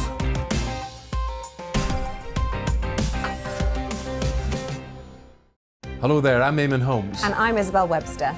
And we hope you can join us for Breakfast with Eamonn and Isabel. You make me laugh out loud, belly laugh. Is that important first thing in the morning? Yeah, absolutely. And there's me trying to be deadly serious.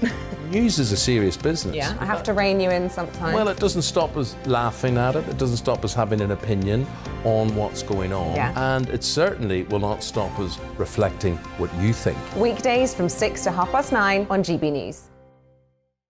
I'm Dan Wootton. Join me Monday to Thursday from 9 to 11 for the feistiest and most fun news debate on TV, where free speech reigns. I'll bring you a sharp take on the day's biggest stories, bombshell newsmaker interviews, and A-list guests. And I guarantee you, no spin, no bias, no censorship, and no reason to go to bed. That's Dan Wootton Tonight, Monday to Thursdays from 9 on GB News.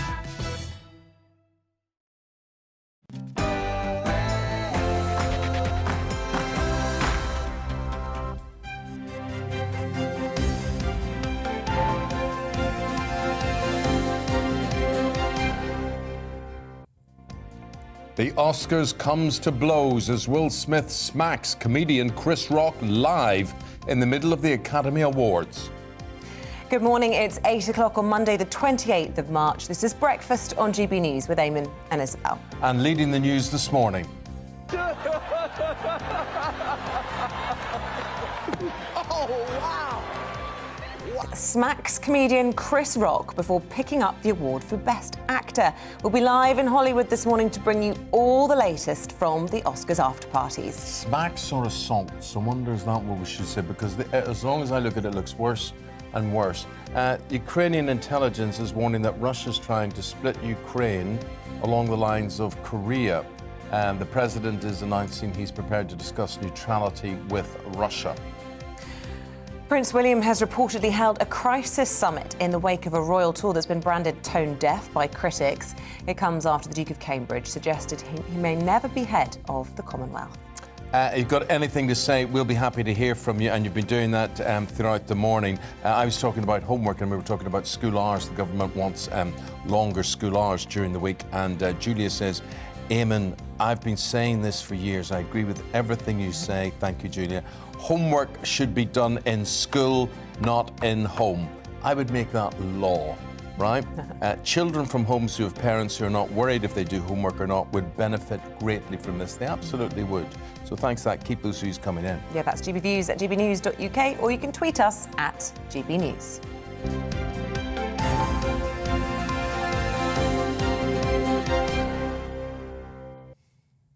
Well, it was a shocker, wasn't it? It was a shocker. That was it. So it's supposed to be all glitz and glam and who won what and whatever. But anyway, the biggest stars were not celebrated so much for their performances and box office successes. They were all glued to a fight between Will Smith and who actually won a Best Actor Oscar for his role in King Richard, but between Will Smith and one of the hosts of the evening, Chris Rock. Yeah, he'd made a joke about Will Smith's wife, Jada Pinkett Smith, who actually suffers from alopecia. Let's take a look. Jada, I love you. G.I. Jane 2, can't wait to see it. All right?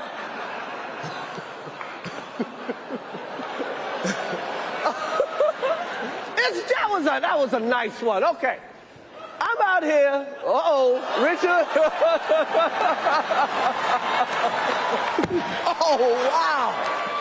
Wow. Will Smith just smacked the out of me. And it got worse. Profanities were exchanged between the two in the audience, which we can't show. We go to our showbiz journalist, Kinsey Schofield, who's out there at the Oscars live in LA. Kinsey, the more I look at this, the more shocked I am. I mean, we talk about smack or whatever. This was an assault. Battery. Yeah. I know, it was so shocking during the award show that you saw everybody sit back and say, was this staged? Because here in America, they muted that argument, that exchange that happened. And it wasn't until we saw other broadcasts from other countries that we heard what Will Smith was saying to him, which was, don't talk about my wife that way, don't talk about my wife that way. There were some curse words in there that I obviously won't repeat. But at home, people thought that perhaps the event was staged to get people on social media talking and to, bring back the excitement into the Oscars. This was 100% a poor decision by Will Smith. And unfortunately, this was a real, true fight that happened live on television in front of millions of people. Yeah, I mean, do you know what the worldwide audience is, just off the top of your head? I mean, it is literally tens of millions. He's being dubbed Swing Richard now. They're saying Chris rocked. And the LAPD have said they will launch a probe if Chris Rock complains, but it doesn't look as though at this stage the comedian's going to do that. So the best that can happen, I suppose, is the Academy coming out and condemning it, which they have. Lots of questions, though, about whether or not he'll have to give back his Oscar for this. Yeah, and you know what is interesting to me here in LA is that Kanye West was pulled off of the Grammys as a performer because the Grammys said that they questioned his online behavior. They thought that his online behavior was a little inappropriate. So they pulled him as a performer from the Grammys. But Will Smith actually goes on international television and assaults Chris Rock. And in less than 20 minutes after that, got to stand on stage and accept an award he's worked decades decades upon decades for.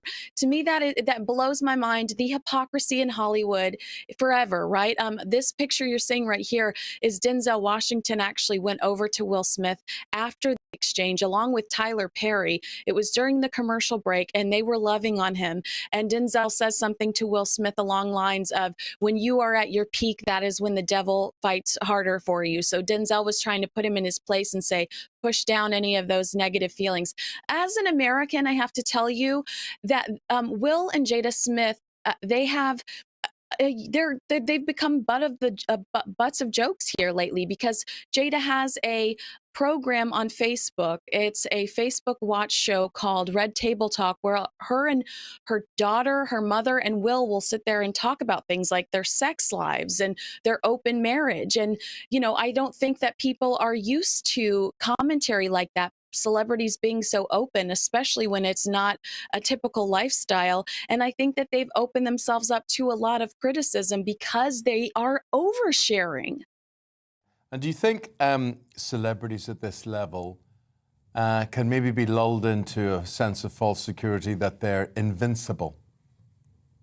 Absolutely. I mean, that is exactly what it felt like watching Will just, I mean, the way he moved so forcefully towards Chris Rock, jumping on a stage that wasn't his, you know, and Jaden, his son, tweeted, "This is how we do it," almost immediately afterwards, as if, you know, he's showing support towards his father.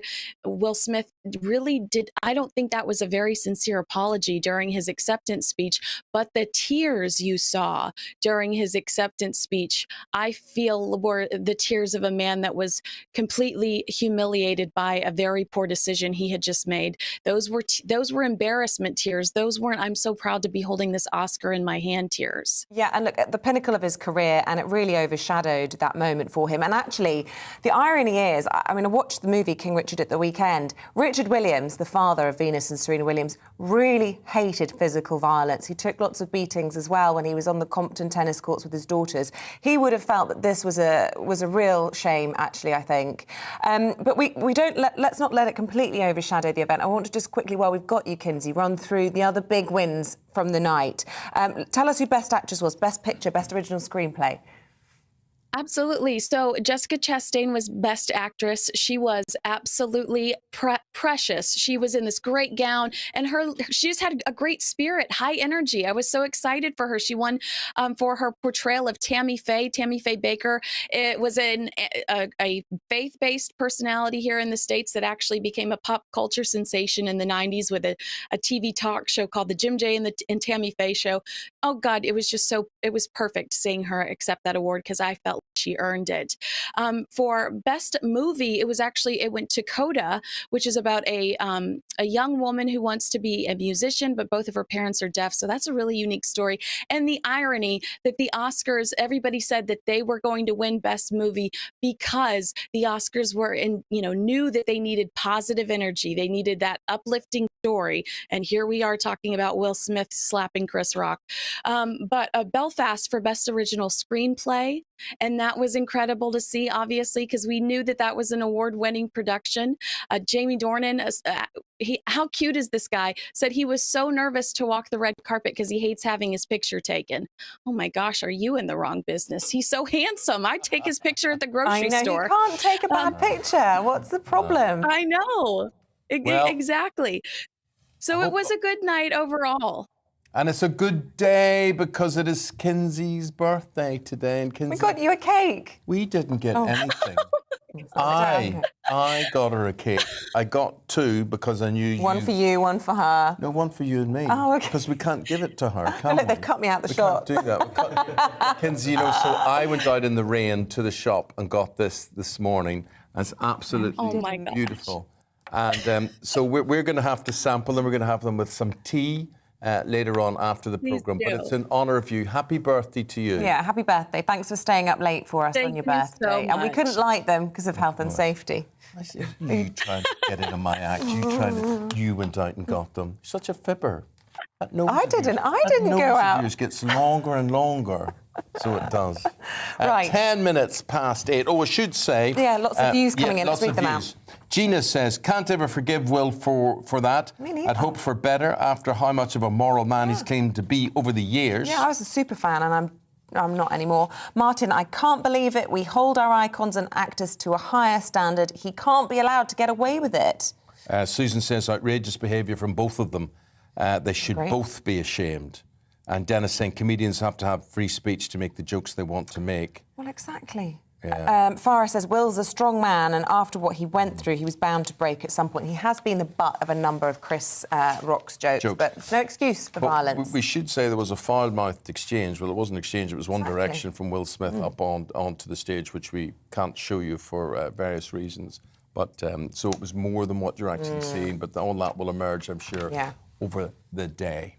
On to more serious matters this morning, and the situation in Ukraine is just continuing. It's day 33 now of that Russian invasion, and President Volodymyr Zelensky has said the country is prepared to discuss a neutral status as part of a possible peace deal ahead of face-to-face negotiations which are due to take place in Turkey from today. Now, all of this comes as the country's intelligence officials warn that Russia is trying to split Ukraine like Korea.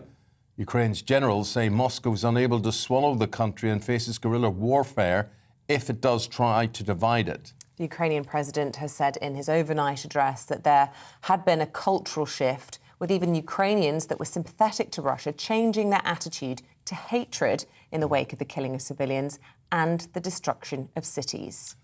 Meanwhile, Russia continues to batter Mykolaiv, Mariupol and Kharkiv, with the humanitarian situation in Mariupol described as catastrophic. The Ukrainian Defence Ministry has warned that the city is turning to dust. And in Kyiv, there are some reports that civilians there are being forced to drink sewage water as they now face starvation. Although Russian troops are reportedly withdrawing from positions surrounding Kyiv after suffering significant losses. Well, in the US, President Biden has personally denied that he called for regime change after he called President Putin a butcher who cannot be allowed to remain in power. Beside us now, Patrick Benham-Crosswell, former Armoury officer and civil mediation expert. Patrick, good morning to you. Good morning. You're hearing claims and counter-claims and what Russia's taken and what the Ukrainians say they are taking back. How would you describe the military situation on the ground? I think it's pretty much, I hate to say it, business as usual. So the Ukrainians have got their territory. Where they're being attacked, they're fighting ferociously. If they carry on fighting ferociously, it makes it very hard for the Russians. The Russians seem to be continuing to attack heavily, particularly in Mariupol, because that's important as part of their land bridge to Crimea. Elsewhere, they seem to be digging in and withdrawing some troops. I think that's withdrawing them to re-equip them, to reorganise them so that come the spring or come the hard ground, they can then fight the war on their terms, massive armour, massive firepower, rather than doing what they're doing at the moment, which is fighting largely on the Ukrainian terms. I mean, no soldier wants to go and capture a city because it's a miserable, grinding job and there's no easy way to do it. Yeah, I mean, we saw footage, I wasn't able to independently verify, but it was widely doing the rounds over the weekend of a Russian major being run over by a tank, by his own unit, because he'd just lost the hearts and minds of his own men. And when we're seeing these sorts of things, it's not surprising to see our headlines, our newspapers here saying that Russia's expecting to pull out of most of Ukraine by the middle of May. Oh, well, I mean, it's a very clever move. I mean, they grabbed some ground, and that may or may not have been their first objective. But taking ground, the ballpark figure is you need 3-1 advantage. If they can then stop and hold, that means that the 3 they started with, maybe one's dead, but the other one can then go back and re-equip. Meanwhile, the Ukrainians lose the advantage because they now have to fight to get the ground back. OK, listen, Patrick Benham-Crosswell, we have to leave it there, former military expert. Thank you very much indeed for joining us this morning. We're leaving it there because we can bring in Konstantin Ulisiev, who's a former Ukrainian ambassador to the European Union, and he is in Kyiv this morning. Thank you for your time.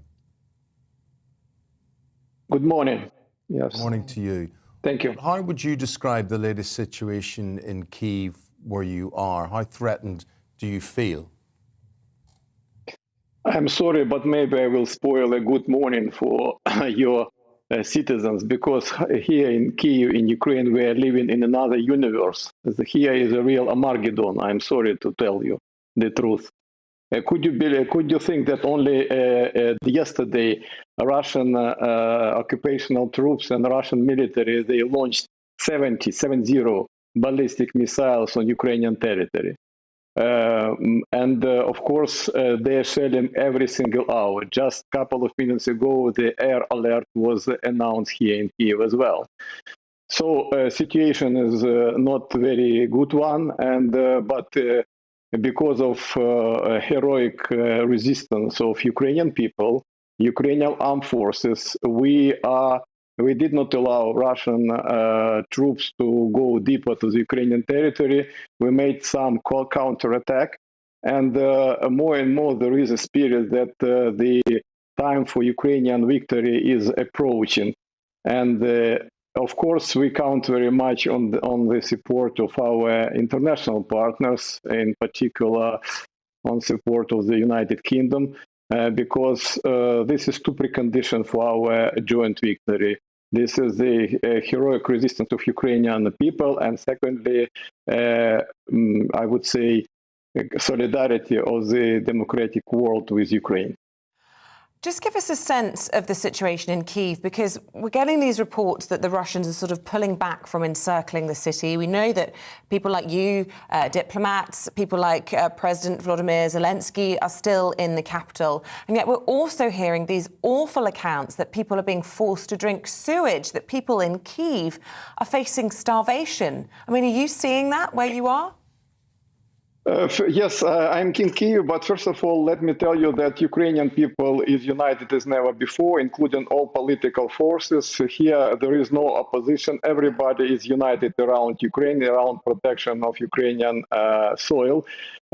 It concerns President of Ukraine, the former President Poroshenko, other opposition forces. So we are all united. We are all soldiers. And because we are talking about our sovereignty, our territorial integrity, yes, Russian armed forces, they would like to take Kyiv because for them it would mean a symbolic meaning. But let me reassure you that they never, ever will take Kyiv.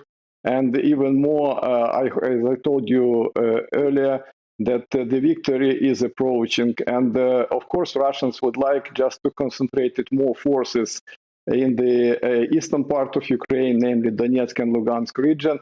But at the same time, they attacking with Iskander missiles, I mean ballistic missiles, the western part of Ukraine, Lviv, Lutsk. Of course, there are still big problems with Mariupol. This is southern east city near Azov Sea.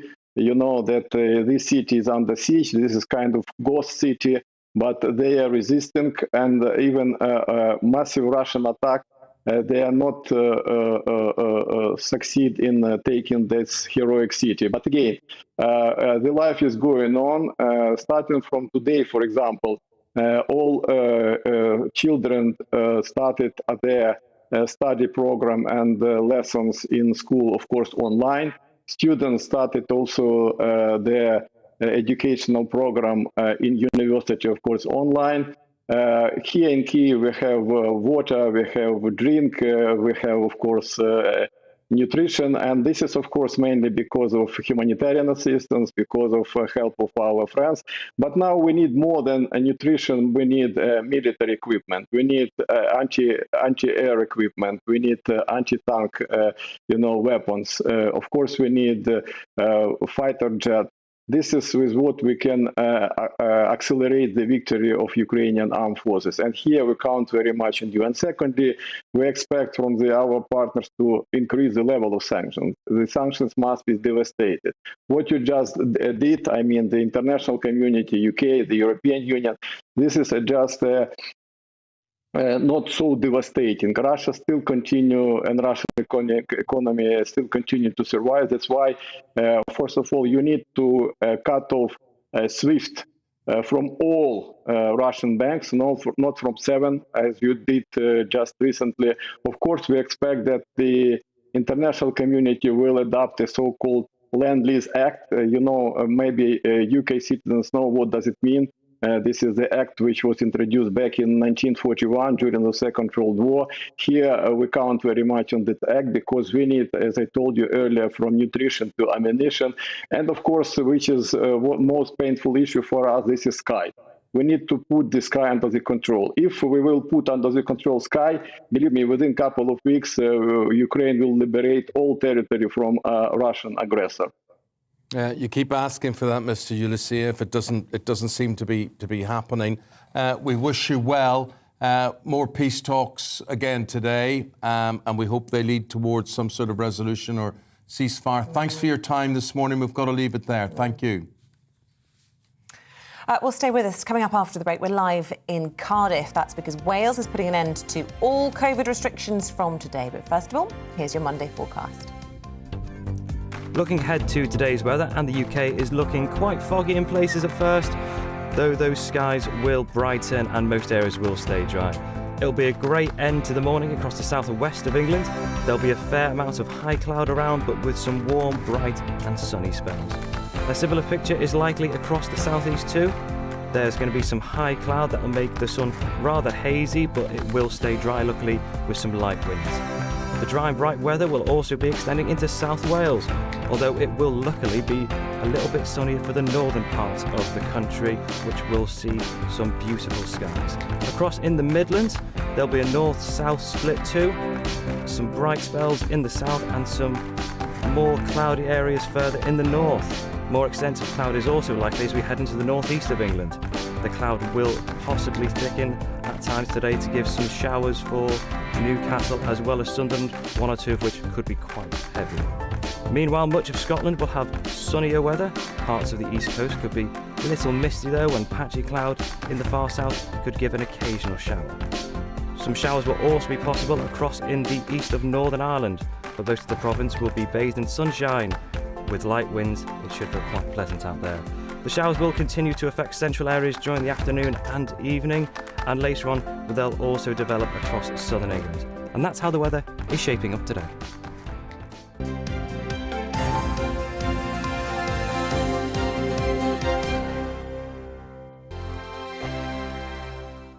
GB News is the UK's home of discussion and debate from all perspectives. To stay up to date on the latest stories, make sure that you subscribe to the GB News channel right here on YouTube. You can watch us live 24/7 across the whole world. You can also check out exclusive content and catch up on previous episodes of your favourite shows. Every day, we ask the questions that you'd ask, so why not add your voice to the conversation in the comments section? Don't forget to subscribe. We are GB News, Britain's news channel. Every night at 11 on GB News, we bring you the next day's stories the day before. It's basically like time travel. If it's a big story, we'll cover it, guaranteed. But we'll also have some fun along the way. Big opinions, big laughs.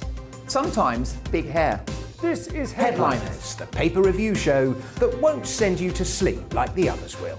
11 p.m, 7 nights a week. Join us.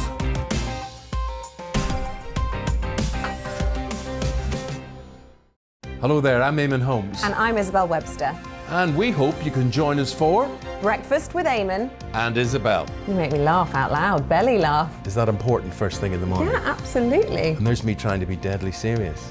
News is a serious business. Yeah, I have to rein you in sometimes. Well, it doesn't stop us laughing at it. It doesn't stop us having an opinion on what's going on. Yeah. And it certainly will not stop us reflecting what you think. Weekdays from 6 to 9:30 on GB News. I'm Dan Wootton. Join me Monday to Thursday from 9 to 11 for the feistiest and most fun news debate on TV, where free speech reigns. I'll bring you a sharp take on the day's biggest stories, bombshell newsmaker interviews, and A-list guests. And I guarantee you, no spin, no bias, no censorship, and no reason to go to bed. That's Dan Wootton tonight, Monday to Thursdays from 9 on GB News.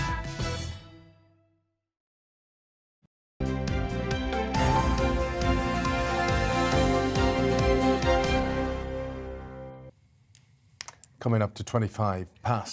From today, the majority of COVID rules in Wales will be scrapped after the First Minister there, Mark Drakeford, announced on Friday that the legal requirement to wear a mask and to self-isolate would end today. But for places like schools, the impact of COVID hasn't gone away as the virus continues to disrupt things in the classroom. Our Wales reporter Lily Hewitson joins us now to take you through those changes. Lily, explain all. Eamonn is living. Oh dear. One day, a little bit. Oh, we had Lily loud and clear a little bit earlier on in the programme, but it seems as though we've got a dodgy link from where she is now. We'll try and sort that out and come back to her at some point. But we can... what would you like us to do now, Charlie? Well, we'll take this GBNews that everybody's been getting in touch with. We'll also run through who's won what at the Oscars.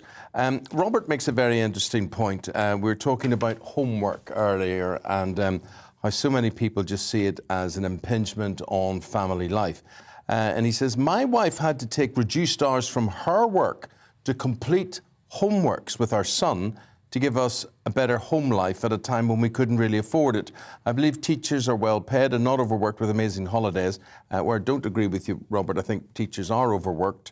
And I do think they will have to take on extra work. The government talking about increasing the school hours to a minimum of, I think, 32 and a half hours a week. So how many hours did you do a week, Isabel? Because I did certainly 37. About this.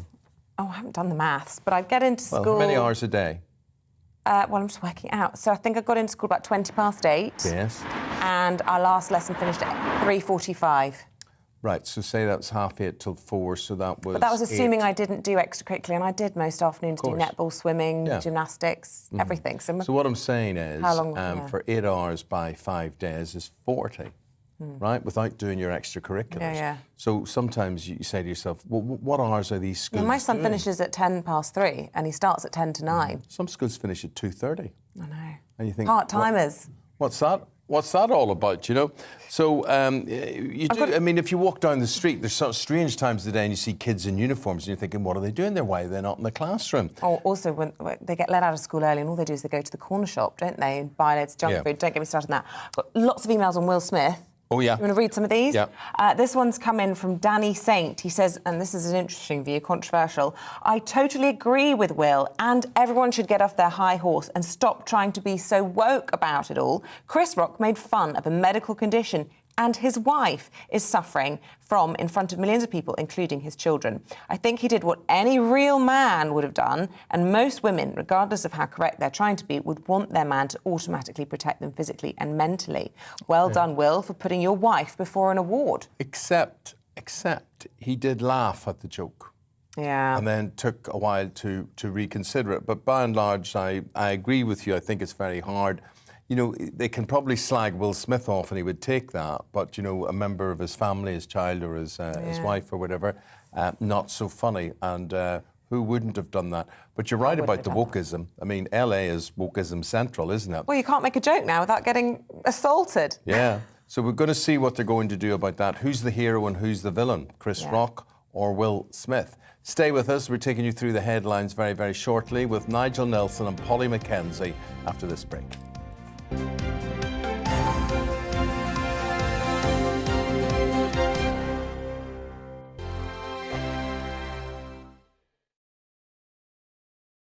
GBNews is the UK's home of discussion and debate from all perspectives. To stay up to date on the latest stories, make sure that you subscribe to the GB News channel right here on YouTube. You can watch us live 24/7 across the whole world. You can also check out exclusive content and catch up on previous episodes of your favourite shows. Every day, we ask the questions that you'd ask, so why not add your voice to the conversation in the comments section? Don't forget to subscribe. We are GB News, Britain's news channel. Every night at 11 on GB News, we bring you the next day's stories the day before. It's basically like time travel. If it's a big story, we'll cover it, guaranteed. But we'll also have some fun along the way. Big opinions, big laughs. Sometimes big hair. This is Headliners, the paper review show that won't send you to sleep like the others will. 11 p.m, 7 nights a week. Join us.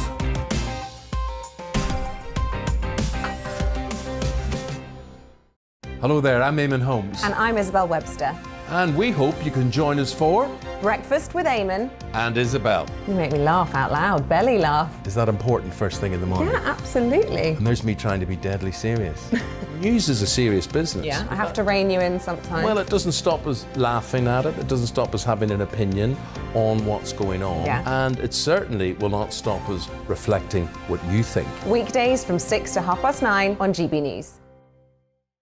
I'm Dan Wootton. Join me Monday to Thursday from 9 to 11 for the feistiest and most fun news debate on TV, where free speech reigns. I'll bring you a sharp take on the day's biggest stories, bombshell newsmaker interviews, and A-list guests. And I guarantee you, no spin, no bias, no censorship, and no reason to go to bed. That's Dan Wootton tonight, Monday to Thursdays from 9 on GB News.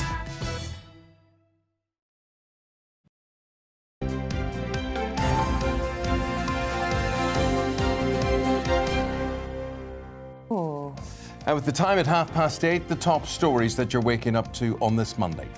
The Duke of Cambridge has acknowledged he may not lead the Commonwealth. Prince William's comments come after a difficult tour for the couple in the Caribbean, which saw protesters calling for the royal family to pay reparations for slavery. The majority of businesses are failing to deal with the menopause. A YouGov survey has found only 1 in 5 consider women's symptoms during staff performance reviews, and 3/4 of companies have no menopause policy at all. The gender pay gap has widened since the pandemic, according to research by the job site Adzuna. Aberdeen has the biggest difference, with men paid 46% more than women, and half of the top 10 cities with the biggest gaps are in the southeast. Nearly a third of children are worrying about their family having enough money to live on during the cost of living crisis. The Action for Children charity says nearly half of those from low-income backgrounds are anxious about their family's finances. Pupils in England who are at risk of falling behind in core subjects will be offered targeted support. In the school's white paper, the Education Secretary, Nadeem Zahawi, has set out the plans for the next decade, including a parent pledge for students failing maths and English.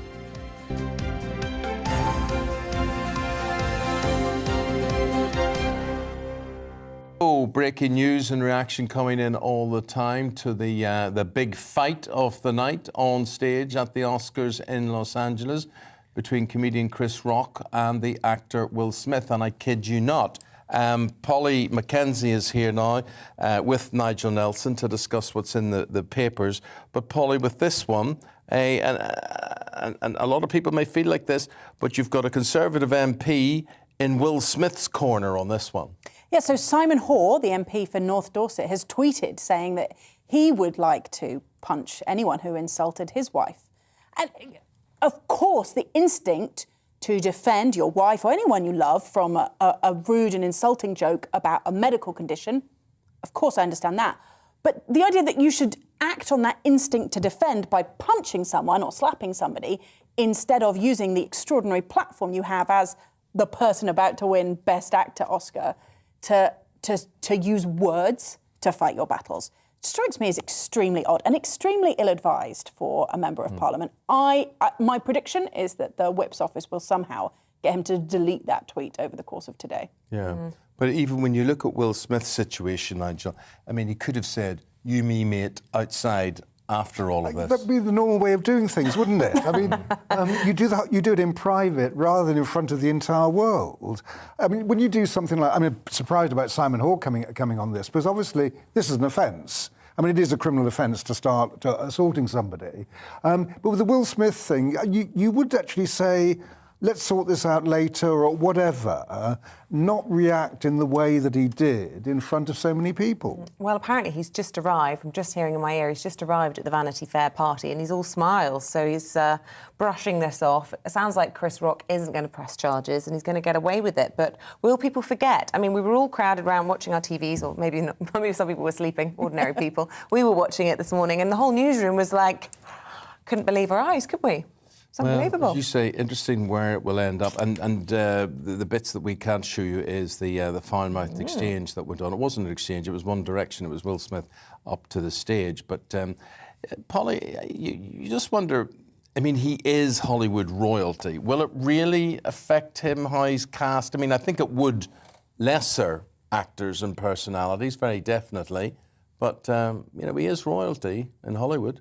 He absolutely is. You know, he's just won Best Actor. My expectation is that at some point in the relatively near future, he will do some sort of long-form interview where he will apologise, perhaps talk more about his wife and living with alopecia, all of that, as a way of kind of rebuilding his reputation. You know, it's interesting to me. There's a certain irony in, you know, the Academy has said, we don't condone violence. Like, have you watched any Hollywood movies? Like, there's a certain kind of uncertainty there around actually a huge number of movies that do glorify male violence. I mean, it's an old movie now, but in Die Hard, it's really interesting the way, you know, the police officer actually reclaims his identity, his masculinity by shooting someone dead. That is a narrative that Hollywood pushes on us all the time. And then to say, oh yeah, we're not really in favour of violence. Well, violence is bad.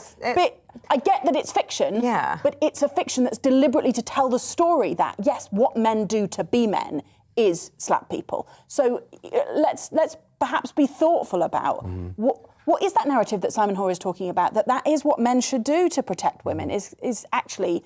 There are a number of Hollywood films now, I can't remember the titles, but one was Kate Beckinsale recently. These are about independent women whose hands are lethal weapons, basically. So it's sort of changing, as in the girls have the power. Girls can murder people too, They can it's murder fine. people too. That's exactly the way it is. It's interesting because obviously this all happened overnight, and you can guarantee this would have been all over the papers if it had happened a couple of hours earlier. But at the moment, as it stands, when they went to press, all of the papers, Nigel, pretty much apart from the broadsheets, leading with what, let's face it, has been unprecedented comments from the Duke of Cambridge at the end of this royal tour. I mean, golden couple. First time they've really had a bit of negative press, isn't it? Well, I think so, yes. And I also think Prince William will come out of this rather well at the end of it all. And what he's talking about is a kind of how do we modernise royalty? He's looking ahead to the day where he will be monarch, whenever.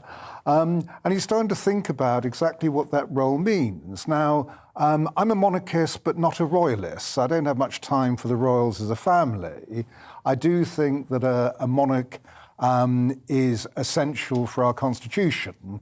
So I think we're very lucky to have a non-political head of state, which keeps the country stable.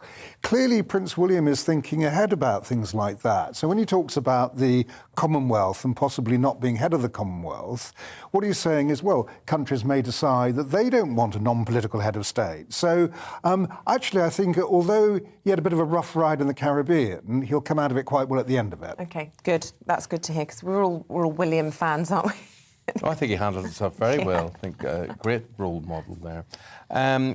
Polly, this is the front page of the Telegraph, and it's saying it's a planning situation where basically if you make free ground around nuclear power plants, you're encouraged by getting free power, or you could be.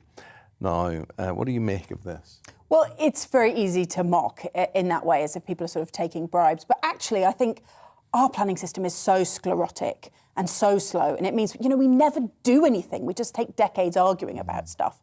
And we do, I think, need nuclear power as a part of our energy mix to enable as the sort of base level power people talk about.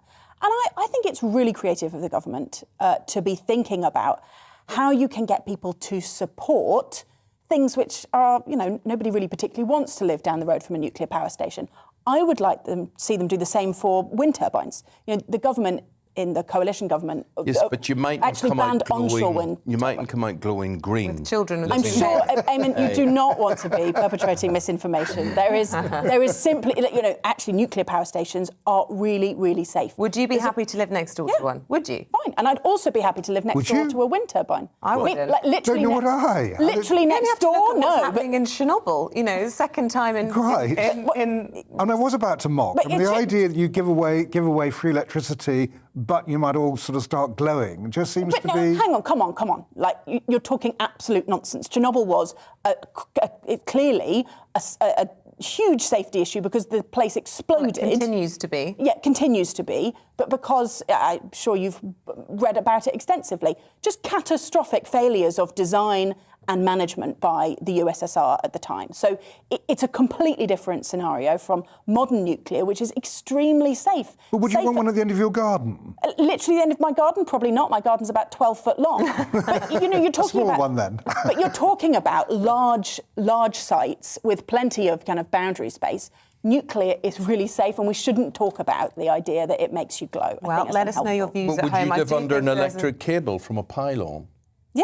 You would? Yeah. And lots of people do. I wouldn't even live on the front of a road when you see new developments being built all the time and the pollution that they must I live on a road where people idle constantly because there's traffic is a T-junction, and I'm a bit crazy. I've got posters in my windows telling people to cut their ignition, and I go out and I wave at them because I'm constant. If I open the windows and my children are watching TV, they're breathing in fumes, and it's awful. So we should be shifting to electric vehicles which don't have tailpipe emissions. And are your curtains sooty or black, or do you have that on the edge of your carpet? Curtains. Do you notice the soot getting inside? I haven't noticed it, no, but mainly because we've got an air circulating thing, so I don't open the windows on purpose. Yeah. Anyway, should we talk, Nigel, about P&O? Because Grant Shapps has been, flexing his muscles a little bit, and this is on the front page of the FT today. Yes, and what he's saying is that the P&O ought to take back the 800 workers that they so disgracefully sacked.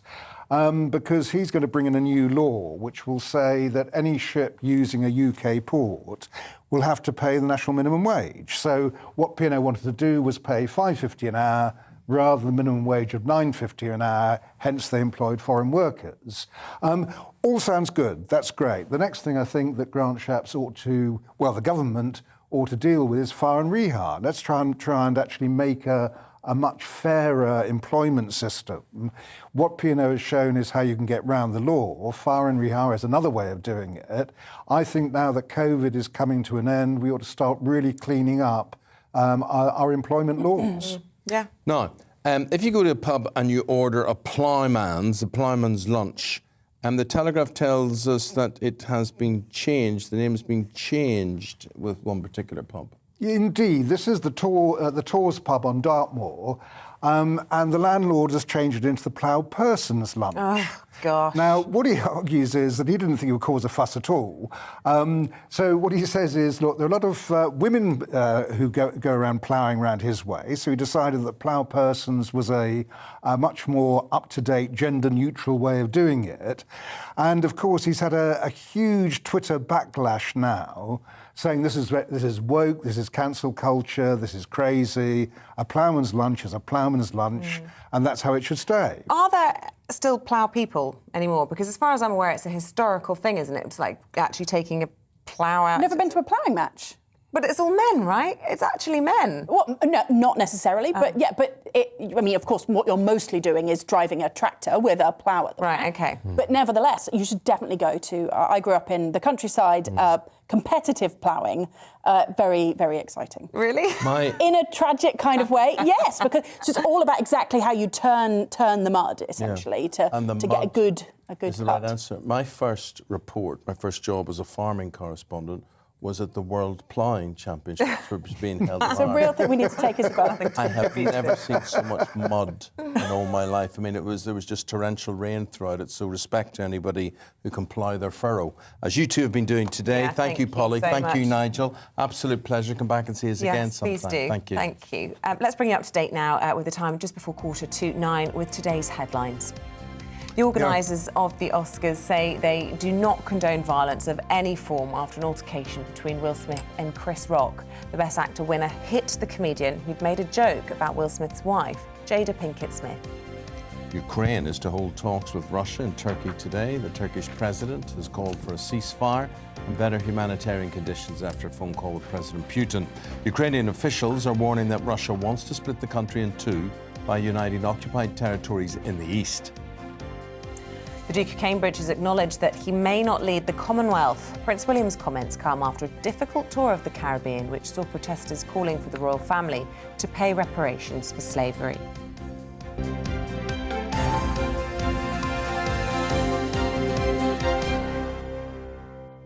Now, over the last few weeks, as the war in Ukraine has captured the world's attention, many high-profile Ukrainians have made the brave choice to return to their country to fight. Yes, the boxing heroes Alexander Usyk and Vasily Lomachenko have joined the likes of the former Miss Grand Ukraine to fight the Russians.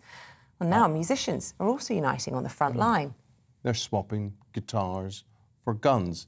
And we're delighted to be joined by Taras Topolia, the frontman for the Ukrainian rock band Anti-Tyler, who's currently in Kyiv as part of the Defence Force. Good morning to you. Hello, everybody from Kyiv, from the capital of Ukraine. So I want to say, first of all, if you let me, so I was hearing about the nuclear plants you were talking, yeah? Yeah. So I want to say that your own nuclear plants are more safety than Russian gas and oil and Russian troops. As a result, destroying your kid and your wife, and you think, just as remark. Yes, you'd like to see us using nuclear rather than being dependent on people who are what's funding that war machine against your country, essentially. Yeah, of course. I think so. Yeah. OK, well, listen, fair point, well made. And look, I just want to introduce you to people at home, because there you are in your military greens. They might not realise that outside of this awful situation that you're in, you're actually the front man of a very popular Ukrainian band. You saw all the fundraising and promo that Ed Sheeran and the likes were doing for a big concert that's taking place in Birmingham tomorrow, and you got in touch on TikTok with Ed Sheeran. Tell us about that. Oh, it was incredible. We recorded this video and uploaded it on our social media pages. And after today, Ed Sheeran got back and tell us that he want to check out our music, and he, of course, stands with Ukrainian people, and it's a big pleasure for him to help Ukrainian refugees. So it was a big pleasure for us. And we just played a clip of your video there, and I spotted the President, Volodymyr Zelensky, in there. So you have a relationship with him, do you? Pre-war, obviously. I mean, there he was also bouncing around stage in a red suit, and hopefully we can play that again, rather than in the green army camo gear that we've got used to seeing him in. But, I mean, are you a political band? No, before the Mr. Volodymyr Zelensky became a president, he was a creative person, and of course we know each other. And it was a musician video, like a soundtrack for the film, and he was a producer of this film and also like in the main role of this film. So we collaborated with him, and it was before he became a president. So Taras, tell us, because we're short. Go on. We always was proud of him, and now is proud of him. And we always know that Ukraine president, and even he wasn't Ukraine president, Mr. Zelensky have a steel balls. We'll let you say that at this hour of the day, because you can't disagree with that. He certainly does. But I just want to ask you, I mean, you did this TikTok video. Ed Sheeran reached out to you. There were discussions about you doing a video link from a war zone, from Kyiv, into this concert tomorrow. But unfortunately, they've said you can't do it because it's all humanitarian fundraising for the Disasters Emergency Committee, and they don't want to be affiliated with any form of military. And of course, you're now part of the Ukrainian resistance. Yes. And how disappointed are you? A little bit, because I believe that if we will take a part, much more funds can be fundraised for Ukrainian people, first of all. But the main thing is that committee helps Ukrainian refugees, and people of United Kingdom helps Ukrainian people. So even we are not a part of this concert, the concert will be, and it's the main. So, but we will get the victory, of course, and Ukraine will win, and we will give a huge concert with a lot of people in free Ukrainian stadium, undefeated, unconquered, and of course, we're inviting you to come to Ukraine after we will get the victory. Taras, we would love to do that, and we would love to invite you to come and perform in the studio here when this is all over. And we've got to hold on to these little bits of hope that we can, and we wish you all the very best in the coming weeks and months. Thank you. Thank you. From the Ukraine, we're now going to talk about Oxford. Over the next few days, authors from all over the world will be coming to the Financial Times Weekend Oxford Literary Festival. The speaking events will mostly take place around the two vibrant hubs in Oxford City Centre, the Blackwell's Marquee and Worcester College. With us now, Dame Maureen Lipman, to tell us what it means to have all that coming back. Dame Maureen, very lovely to see you. Thank you. I think maybe you should call me Lip Person now. What do you think? Yes, that's a very good point. Lip Person. Lip Person, can I ask you this? You've gone to and you've received many awards over your lifetime in your tremendous career. Not enough. Have you ever seen a punch-up at an awards ceremony like we're talking about today, the Will Smith and Chris Rock situation? He's certainly done his career a lot of good in that country, hasn't he? He'll just fly now. I mean, yeah, she's a feisty lady, his wife, and she went to the Oscars with a bald head, brilliant.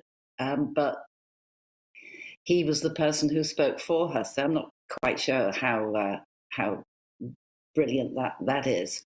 But there you are. We're here to talk about the Oxford Festival, or I am. So go on, ask me something. Do. I mean, I believe you've got a poem to share with us, and so why not? Let's set the tone. Well, and let me tell you about the event. Okay. We're bringing up the rear. We're the last. We're a jazz band with poetry, led by Jeremy Robson, who kind of started jazz and poetry in the '60s with, Roger McGough and Adrian Mitchell and all the great poets of that era.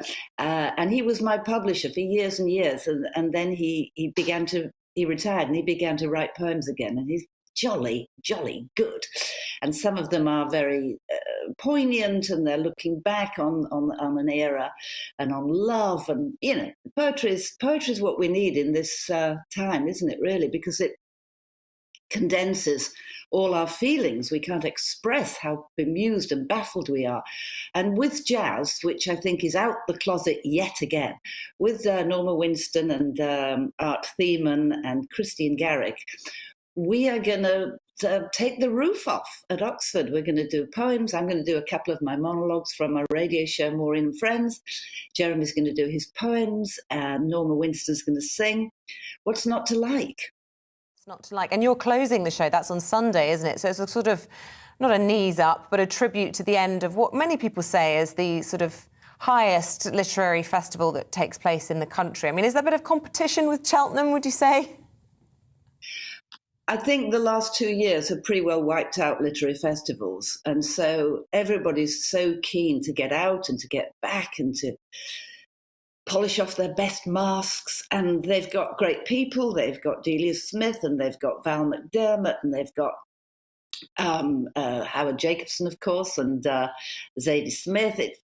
People like to go and hear authors talk about how they write things. So I think it's going to be joyous. I certainly hope so. I'm popping in from the cobbles of Coronation Street to do my bit and then popping back again. And it's kind of what we need at this time. Everything is so gloomy, except for that young man from Ukraine who any mother would be proud of, wouldn't they? They would, yeah, he was delightful. Well, Heartless Traffic is the poem. It's by Jeremy Robson.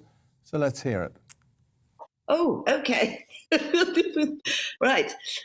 If you've got the time, this is Heartless Traffic.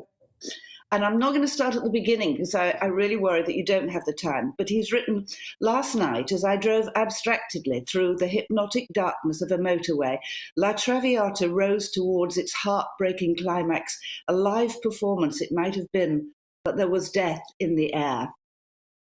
Overwhelmed by the beauty of the music and Violetta's impending demise, I pulled into a lay-by and turned the radio switch to off. While I'm in control, I told myself, she'll never die.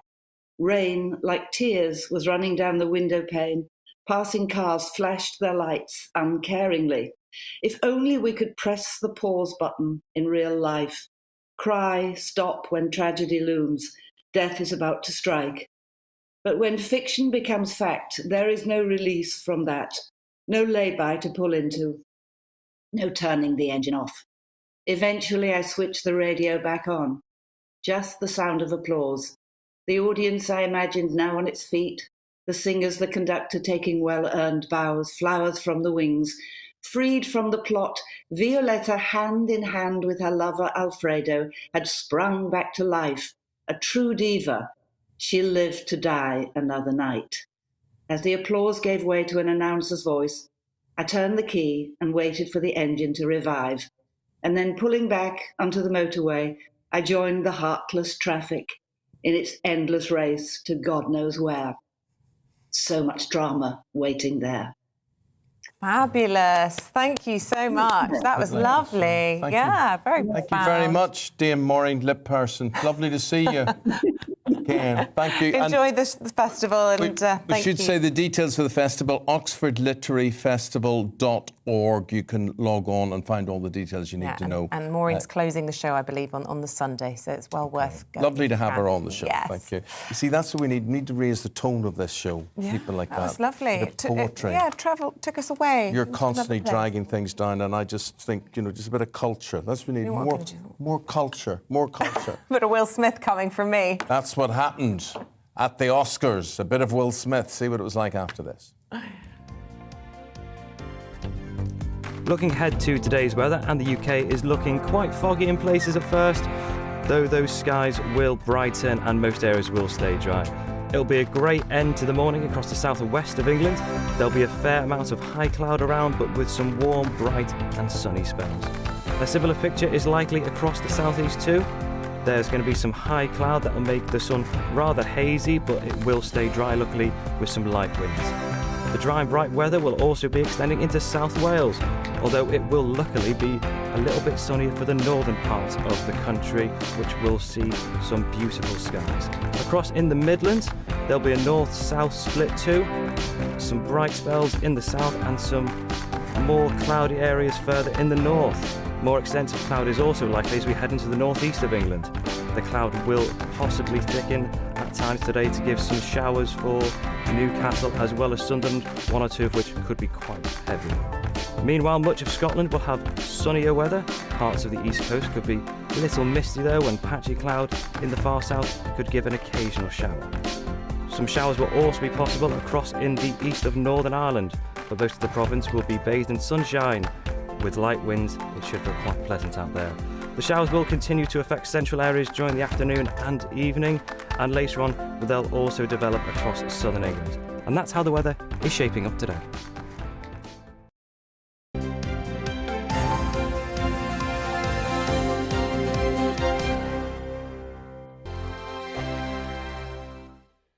GB News is the UK's home of discussion and debate from all perspectives. To stay up to date on the latest stories, make sure that you subscribe to the GB News channel right here on YouTube. You can watch us live 24/7 across the whole world. You can also check out exclusive content and catch up on previous episodes of your favourite shows.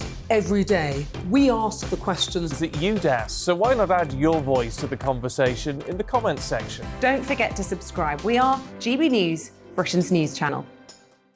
Every night at 11 on GB News, we bring you the next day's stories the day before.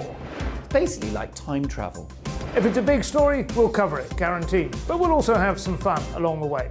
Big opinions, big laughs. Sometimes big hair. This is Headliners, the paper review show that won't send you to sleep like the others will. 11 p.m, 7 nights a week. Join us.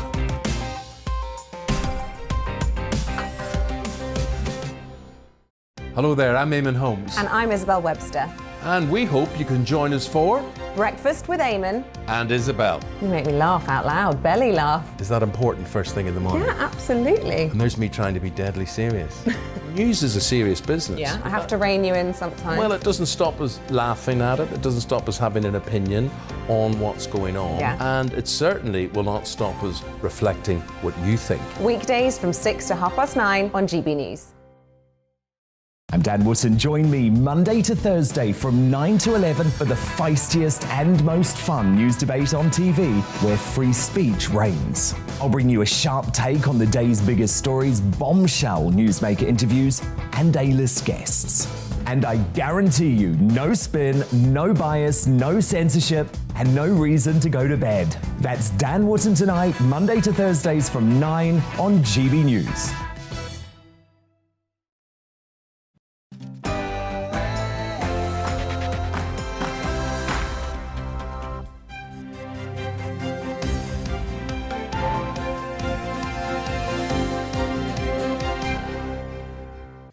The Oscars comes to blows as Will Smith smacks comedian Chris Rock live in the middle of the Academy Awards.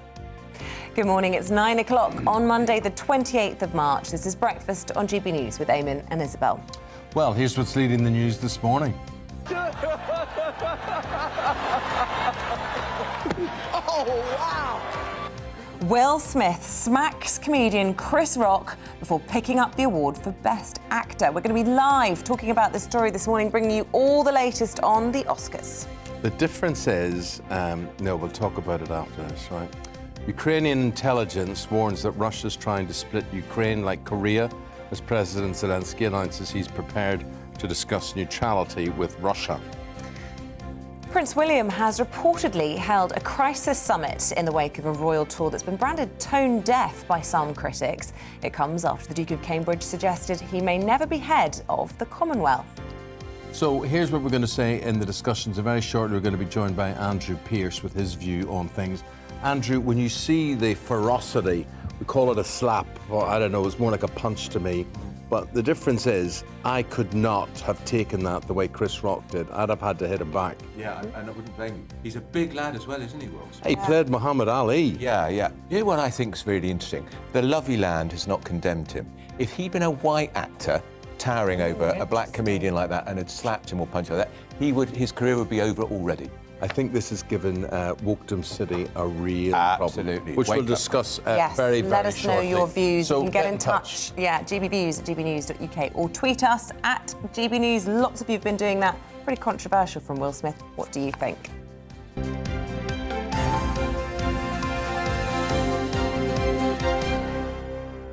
So there we are. It was supposed to be the biggest night in the Academy Awards, and it ended up with fisticuffs, really. Ellie Phillips joins us now to give the reaction to all of this. Well, of all the performances we thought and all the shocking speeches there may have been, nobody was predicting this. Absolutely not. Like you said, there was Beyonce, there's Billie Eilish, but no, Will Smith makes the headlines, and not because he won Best Actor, but because of this incident, which was absolutely awful, if I'm honest. Complete shock to everyone in the audience. There's, all the stars had no idea what was going on. At first, some people thought, is it, a joke? What's going on? And then quite quickly realised, no, this isn't a joke. And I think the most worrying thing about it is that, yes, Chris Rock made, a joke about Jada Pinkett Smith, but for that to result immediately in Will Smith's reaction being violence, to go up and smack him in the face, I think that is incredibly worrying. Was it brewing?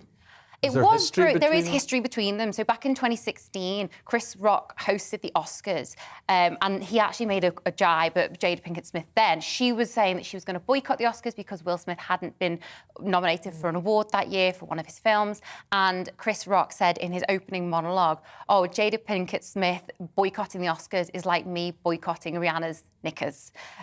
Yes, no so one's been invited. Provocative. So he's being provocative. Do you want me to explain that one? You need that explained. He's been baited. Yes. But what I thought was interesting is Denzel Washington. So the chronology of all of this. This happens just during, just a joke that Chris Rock's making. Then Will Smith walks up on there. Then during an advert break, Denzel Washington takes Will Smith aside, says to him, look, at your highest moment, be careful. This is when the devil comes for you. Tries to calm him down. And then during his acceptance speech, he's all this rambling, tears and everything else. Because he knew he messed up big time. He knew, but was he apologising directly to Chris Rock? No, absolutely not. Yeah, he didn't. And that's crucial, isn't it? No, he apologised to the Academy and to the audience, but he did not apologise to Chris Rock, which I think is quite telling. And yeah, his speech was incredibly rambling. It was concerning, some of the stuff he said in it about how people think he's a crazy father now and things like that. And it does lend itself to something that actually came out yesterday, which is this Paralysis Recovery Report, which Mail Online covered. And basically, the Paralysis Recovery Centre is this huge centre which looks after people who suffer from addiction, and it's very expensive to go there, addiction and mental health issues. And they found that Oscar winners are 7 times more likely to suffer from mental health issues and addiction issues than anyone else. 7 times more likely.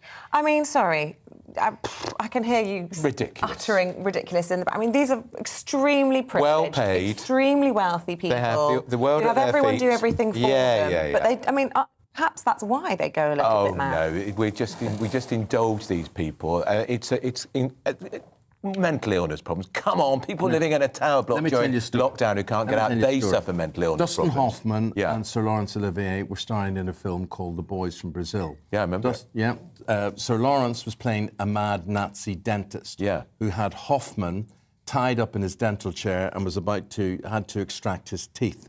So Hoffman was really keen to get Olivier's take on things, and he is what is called a method actor, Hoffman. And he said, Sir Laurence, how do you intend to play this part? How do we prepare ourselves for what's about to happen? How are you going to approach this? And Sir Laurence said, I'm going to act it, dear boy. That's what I'm going to do. Exactly. But that's what you're dealing with. You're people who give, I mean, there's people like Anthony, or Marathon Man it was actually, there's people like Daniel Day-Lewis who give their all. They do give their all. In fact, actually, he's one who has openly suffered and said that he does have depression. And he's won Oscars. He's a 3-time Oscar winner. And this report has said that there's a connection between being creatively genius and bipolar and depression, and they are actually quite well linked. Well, there's definitely a link between the way he gave that rambling speech and the way Kanye would pick up an award these days. And it's just sad to see somebody like Will Smith, who I grew up watching Fresh Prince of Bel-Air, I know all the songs. You've seen him, what was the movie he did that we were talking about? Pursuit of Happiness, where he really shows he's got all the skills. And there he is at the pinnacle of his career and he's thrown it all away. And it's totally overshadowed the film, King Richard. And that's a point I want to make, because actually Richard Williams, he came across as being a very principled, anti-violence kind of person who took a lot of beatings in Compton in the early days of the Williams sisters. What must he have thought of all of that? Yeah. And obviously Venus and Serena were in the audience watching all of this, unfold, how uncomfortable they must have felt knowing that Will's up there essentially representing them and their family in this awards, and for him to react that way. But it's shameful. It's shameful these actresses are not condemning him. They just won't. I watched a succession of them on the red cup. Dancing on a pinhead. Just call it out for what it is. He behaved like a thug and a bully. The Academy have said they can't condone violence. But they haven't condemned him by name. Right. And I say again, if he was a white bloke, this would be completely different. The woke brigade would be up in arms. And a lot of them, I think, a lot of these actors, they have to believe the way they're treated, the way they're lauded, that they are above everything. They believe their own publicity. Yeah. I mean, he probably believes he's untouchable. Yeah, I think so. I wonder what happens in 24 hours when the cold light of day sinks in and the parties are over. Well, he's just been arriving at some parties with all smiles, unrepentant. But yeah, you're right. 24 hours later, it might look different. He knows he's done it wrong. Yeah, because he's a bully.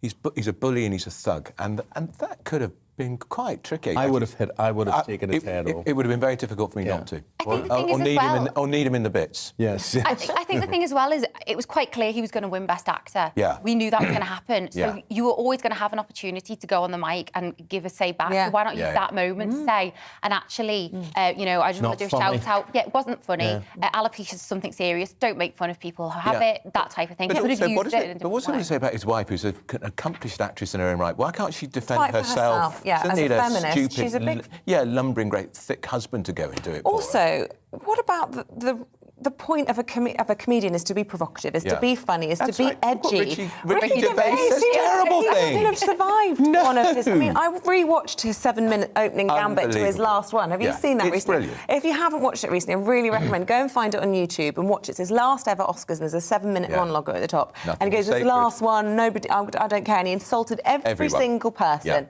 And imagine if they'd all lined up and... punched him. Yeah. I know.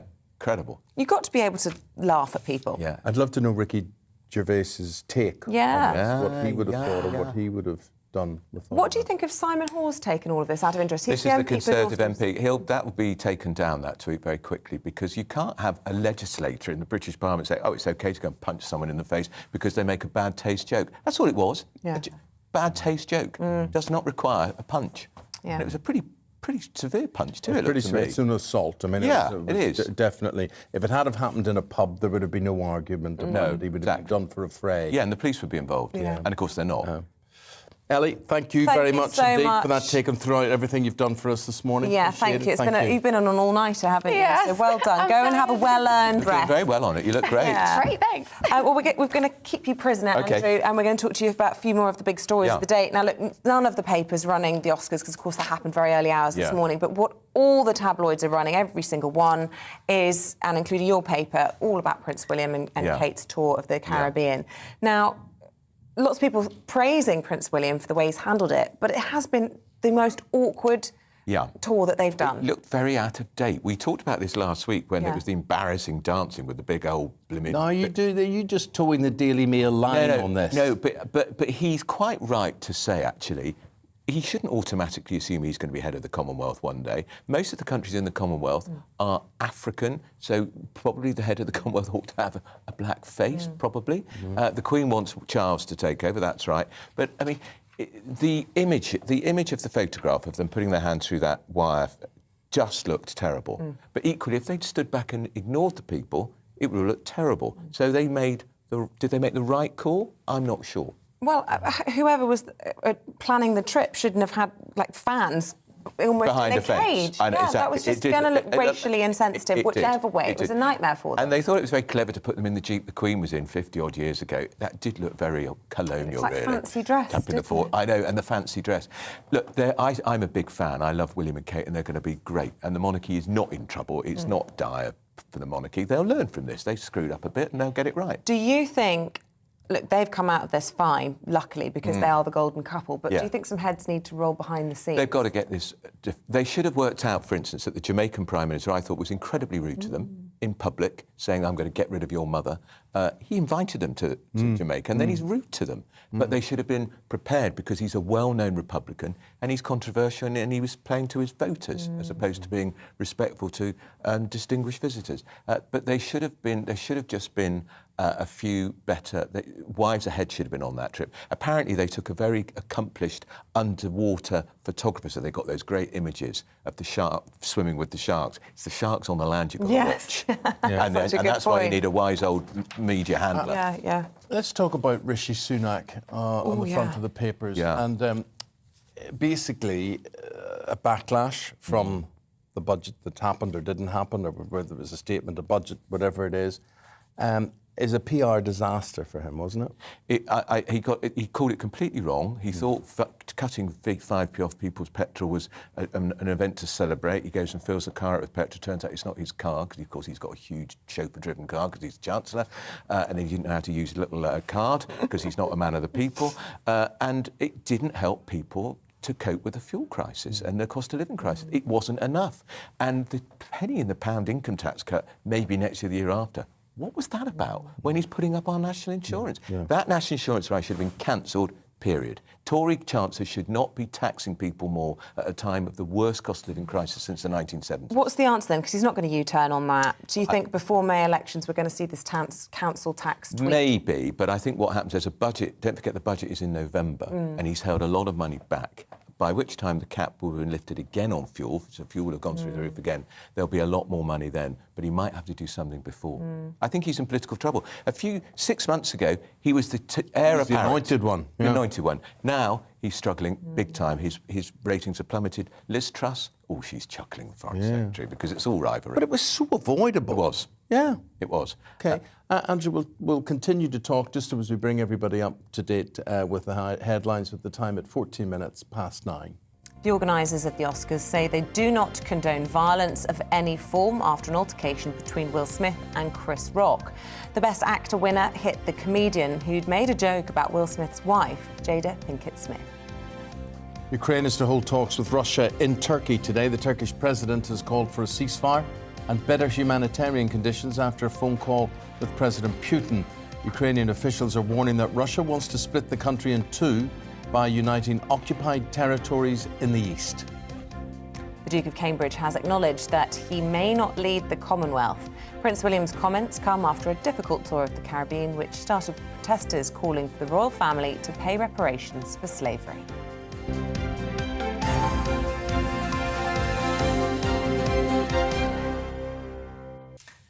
Well, we're still talking to Andrew Pearce this morning, and whilst I've got you, I must ask you about the missteps by President Biden over the weekend. Oh, dear. Is it a stroke of genius, or is it just an awful embarrassment? And is he just basically letting the Kremlin know what we really think? Or has he just let the cat out of the bag unintentionally? I just think he's an old duffer who can't do it, I'm afraid. He just... after gap. Look, of course nobody wants Putin to survive, but we're almost certainly they're going to have to negotiate with him. And he's not going anywhere anytime soon. And then Putin says we've got to get rid of him. Well, that's going to make him even less likely to negotiate. I just think he's an embarrassment, President Biden. I mean, they used to go on about how bad Trump was. Would this war even have happened if Trump was there? Because he was so erratic and unpredictable, Putin probably would have thought, blimey, if I invade the Ukraine, will Trump go to war with who knows? I mean, I'm not defending Trump, I didn't like him, but I mean, what a choice. I just think he's showing more and more signs that he's not quite right cognitively. If you were related to President Biden, one of his daughters, for example, would you be saying, Dad, bow out? I mean, I would. Yes. I would be saying, Dad, I respect you. Dignity. I respect you. You've had a long, distinguished career. You've travelled the world. There isn't anything you don't know. But you're not top of your game anymore. He's not top of his game, and he shows it more and more. But the trouble is the Vice President's a disaster area too, so that's the trouble in the United States. How do they end up with a choice between Trump and 78-year-old Joe Biden? Why do you think Kamala Harris is a liability? Because I don't think I think she was chosen as a running mate for a female woman of colour. And I don't think she's shown any sign that she's got a grip at all. She's supposed to be dealing with the migrant problem on the Mexican border. It makes the problem we've got crossing the channel a tea party by comparison. She's achieved nothing. And clearly Biden can't stand her. And it doesn't make for very good. Yeah, so we get rid of Biden because he can't do it. But they won't get rid of him.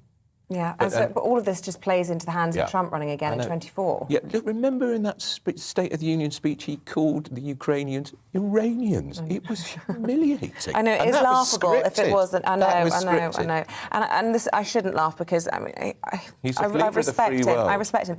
But the pictures of him running into the helicopter, he used to do this thing. He and Obama would high-five, they'd fist bump, and then they'd do like this show run to the helicopter with their Ray-Bans on. Now he does it and he looks like he's struggling with his prostate, and you just think, steady on, chaps. I know. You know. It could all end in tears, really. We support people being working, beyond as we get older. But 78's a very old age, and he's an old 78, isn't he? Yeah, that's the thing. Trump's not that far behind him on the age, but he's fit as a fiddle. He is. I mean, he's an old 78. He could, if you said he was 86, you'd believe it. I'm afraid. I wouldn't think Trump's as fit as a fiddle. He's cognitively probably very sharp. Yeah. But, he looks like a tough old brute. Yeah, he's carrying a lot of weight. He's carrying a bit of extra. He is. But he's enjoying all of this. There we go. Andrew, thanks very much indeed. We love Nice to be here. Lovely to be here. 24 hours. I think it'd be interesting for Will Smith if it's changed. The narrative. Nice to have you back. Heard it here first. Yeah. Thank you very much indeed. So what we're going to do is, Will Smith aside, we're going to talk about the high points, the idea of fashion and who's wearing what. Yes, absolutely. Let us know your favourite outfits. For me, so far, probably Nicole Kidman. We'll show you after the break.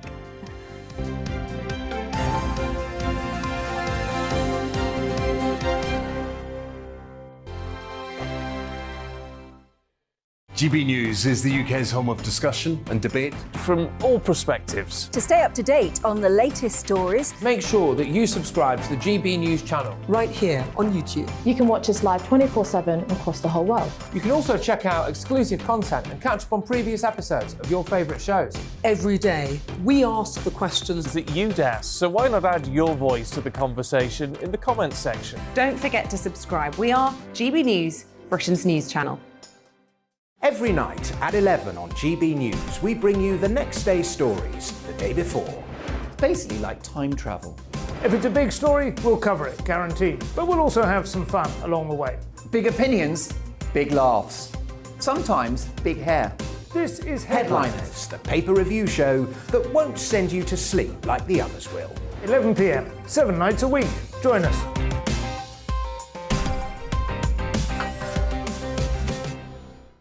Hello there, I'm Eamonn Holmes. And I'm Isabel Webster. And we hope you can join us for Breakfast with Eamonn. And Isabel. You make me laugh out loud, belly laugh. Is that important first thing in the morning? Yeah, absolutely. And there's me trying to be deadly serious.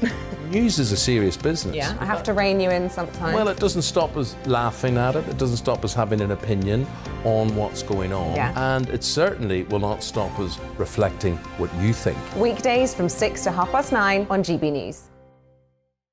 I'm Dan Wootton. Join me Monday to Thursday from 9 to 11 for the feistiest and most fun news debate on TV, where free speech reigns. I'll bring you a sharp take on the day's biggest stories, bombshell newsmaker interviews, and A-list guests. And I guarantee you, no spin, no bias, no censorship, and no reason to go to bed. That's Dan Wootton tonight, Monday to Thursdays from 9 on GB News.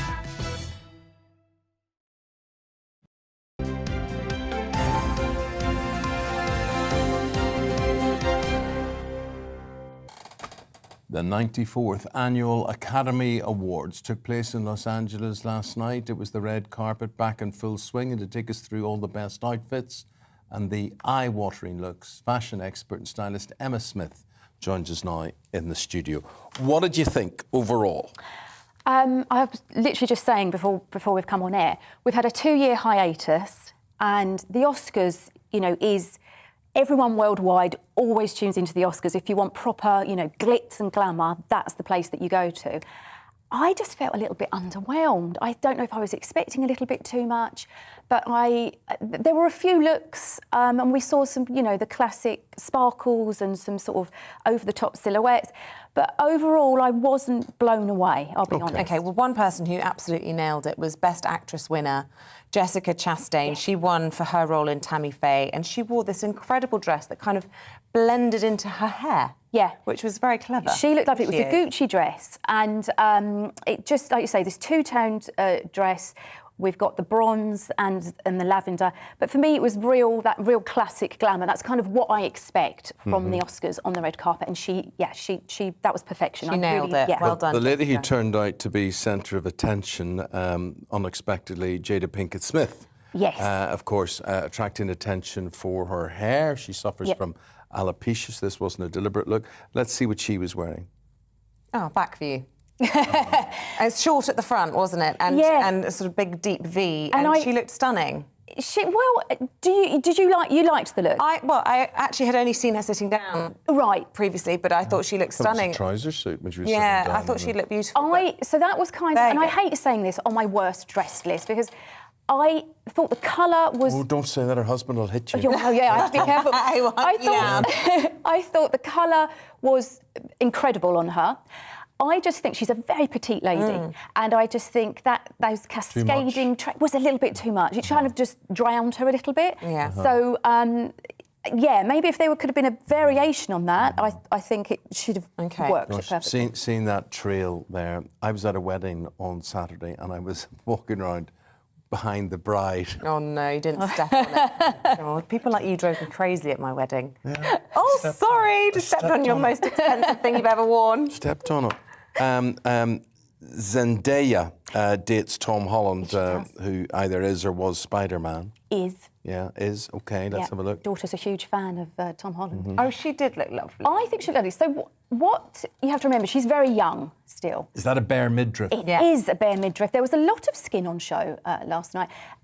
I think she looks beautiful. She's young, and I think sometimes when the young actresses are put in these really elaborate dresses, it kind of doesn't work. So I like that sort of modern spin on the red carpet. It's a Valentino outfit, so it's that silver long sparkly skirt and the cropped shirt, and I just think it works. And she's got an incredible figure. Elfin sort of short hair, and it's just a bit quirky, isn't it? So yeah, it's a bit different. Yeah, she's done something a bit different there. We're now going to see Kristen Stewart. Oh dear. So Isabel, what's your problem? Well, you should have fake tanned for starters. If you're going to wear shorts, don't pull out your paley legs. Look, I don't think it looks very Oscars-y to me, but, you know, she's making a statement, isn't she? Exactly. She is that real offbeat indie girl. You know, she's kind of someone that always likes to make a bit of a statement. She's been the Chanel ambassador for the last 2 years. And so we were all expecting her to be in Chanel. She was in Chanel. That was a Chanel outfit. Oh, right. But I agree with you that the hot pants, for me, I looked at that and I just thought, it looks like she's about to go clubbing with her friends. Yeah. Okay. It wasn't... Not enough respect to the occasion. No. Right. No. Let's go to the men. The yes. star of June, Timothée Chalamet. Yes. And this is how he looked on the night. Oh. John. So, no, you're not impressed, I can tell. Well, Isabel. he's trying to compete with Harry Styles, but Yeah, I can't it's very bear Harry these Styles. men that wear these high-waisted and all, oh, God, I floppy Does that hair. not suit me? Well, I was going to say, He looks like a matador gone wrong. Except mine would be all moobs. Oh, sure, don't say that. I'd need a bra. Oh, God. Well, I looked at that this morning and I did think, Eamonn, it's definitely up your street for the next red carpet event you have to attend. You like this guy, Cody Smith McPhee? Yeah, because, so for me, a lot of the guys were moving away from the traditional tuxes. Come on, can we see him, and, please? he went for this powder blue suit by Bottega Veneta. And you either love it or you hate it. I just think it's sometimes nice to see guys in something other than those shoes are just awful. Yeah, I'm not sure about the shoes, but the powder blue suit, I kind of, you know, it's a bit of a standout, and it's just... I wouldn't mind the powder blue jacket, but with the powder blue shirt, the powder blue trousers, the powder blue shoes... Nah. And he Final opted word not to- for a tie as well. He had a choker on. Yeah. So. Sorry. I'm going to replace my Crocs with those shoes. Wesley Snipes to finish on. Wesley Snipes. This is just a very interesting look. He's gone for shorts. As we were saying earlier, shorts appeared a lot on the red carpet this year.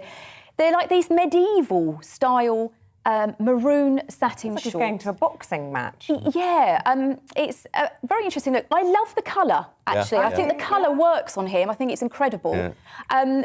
He can pull it off. He's a cool guy. I think he pulls it off. But you know what? The whole thing was overshadowed anyway. Will Smith ruined it for everyone. Yeah. So it doesn't matter what anybody wore or what any films they performed in. It was just ruined. Yeah. We're going to be talking about the punch, the big hit. The big hitter for us on the fashion front, Emma Smith this morning. Lovely to talk to you. Thank you so much. Thank you very much indeed. Right, hope you enjoyed the programme this morning. We're going to be back tomorrow morning, 6 to 9:30 a.m.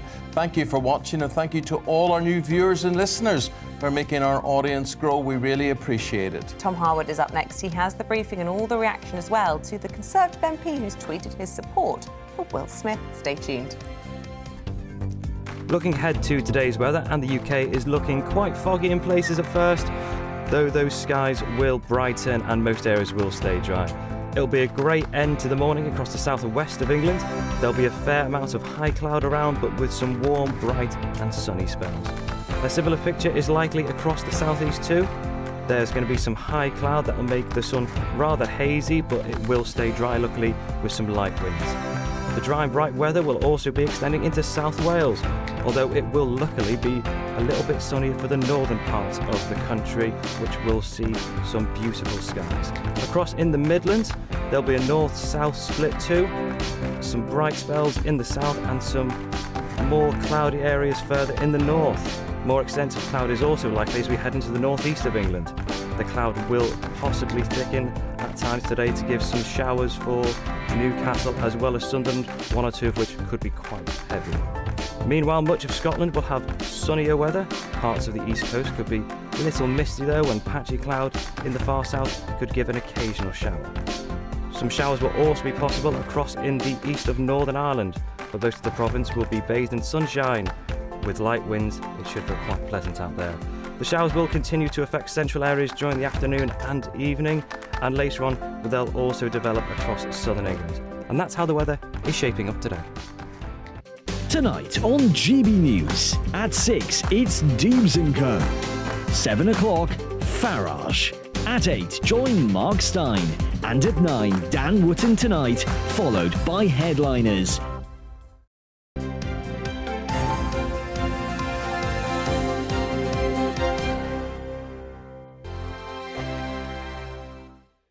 GB News is the UK's home of discussion.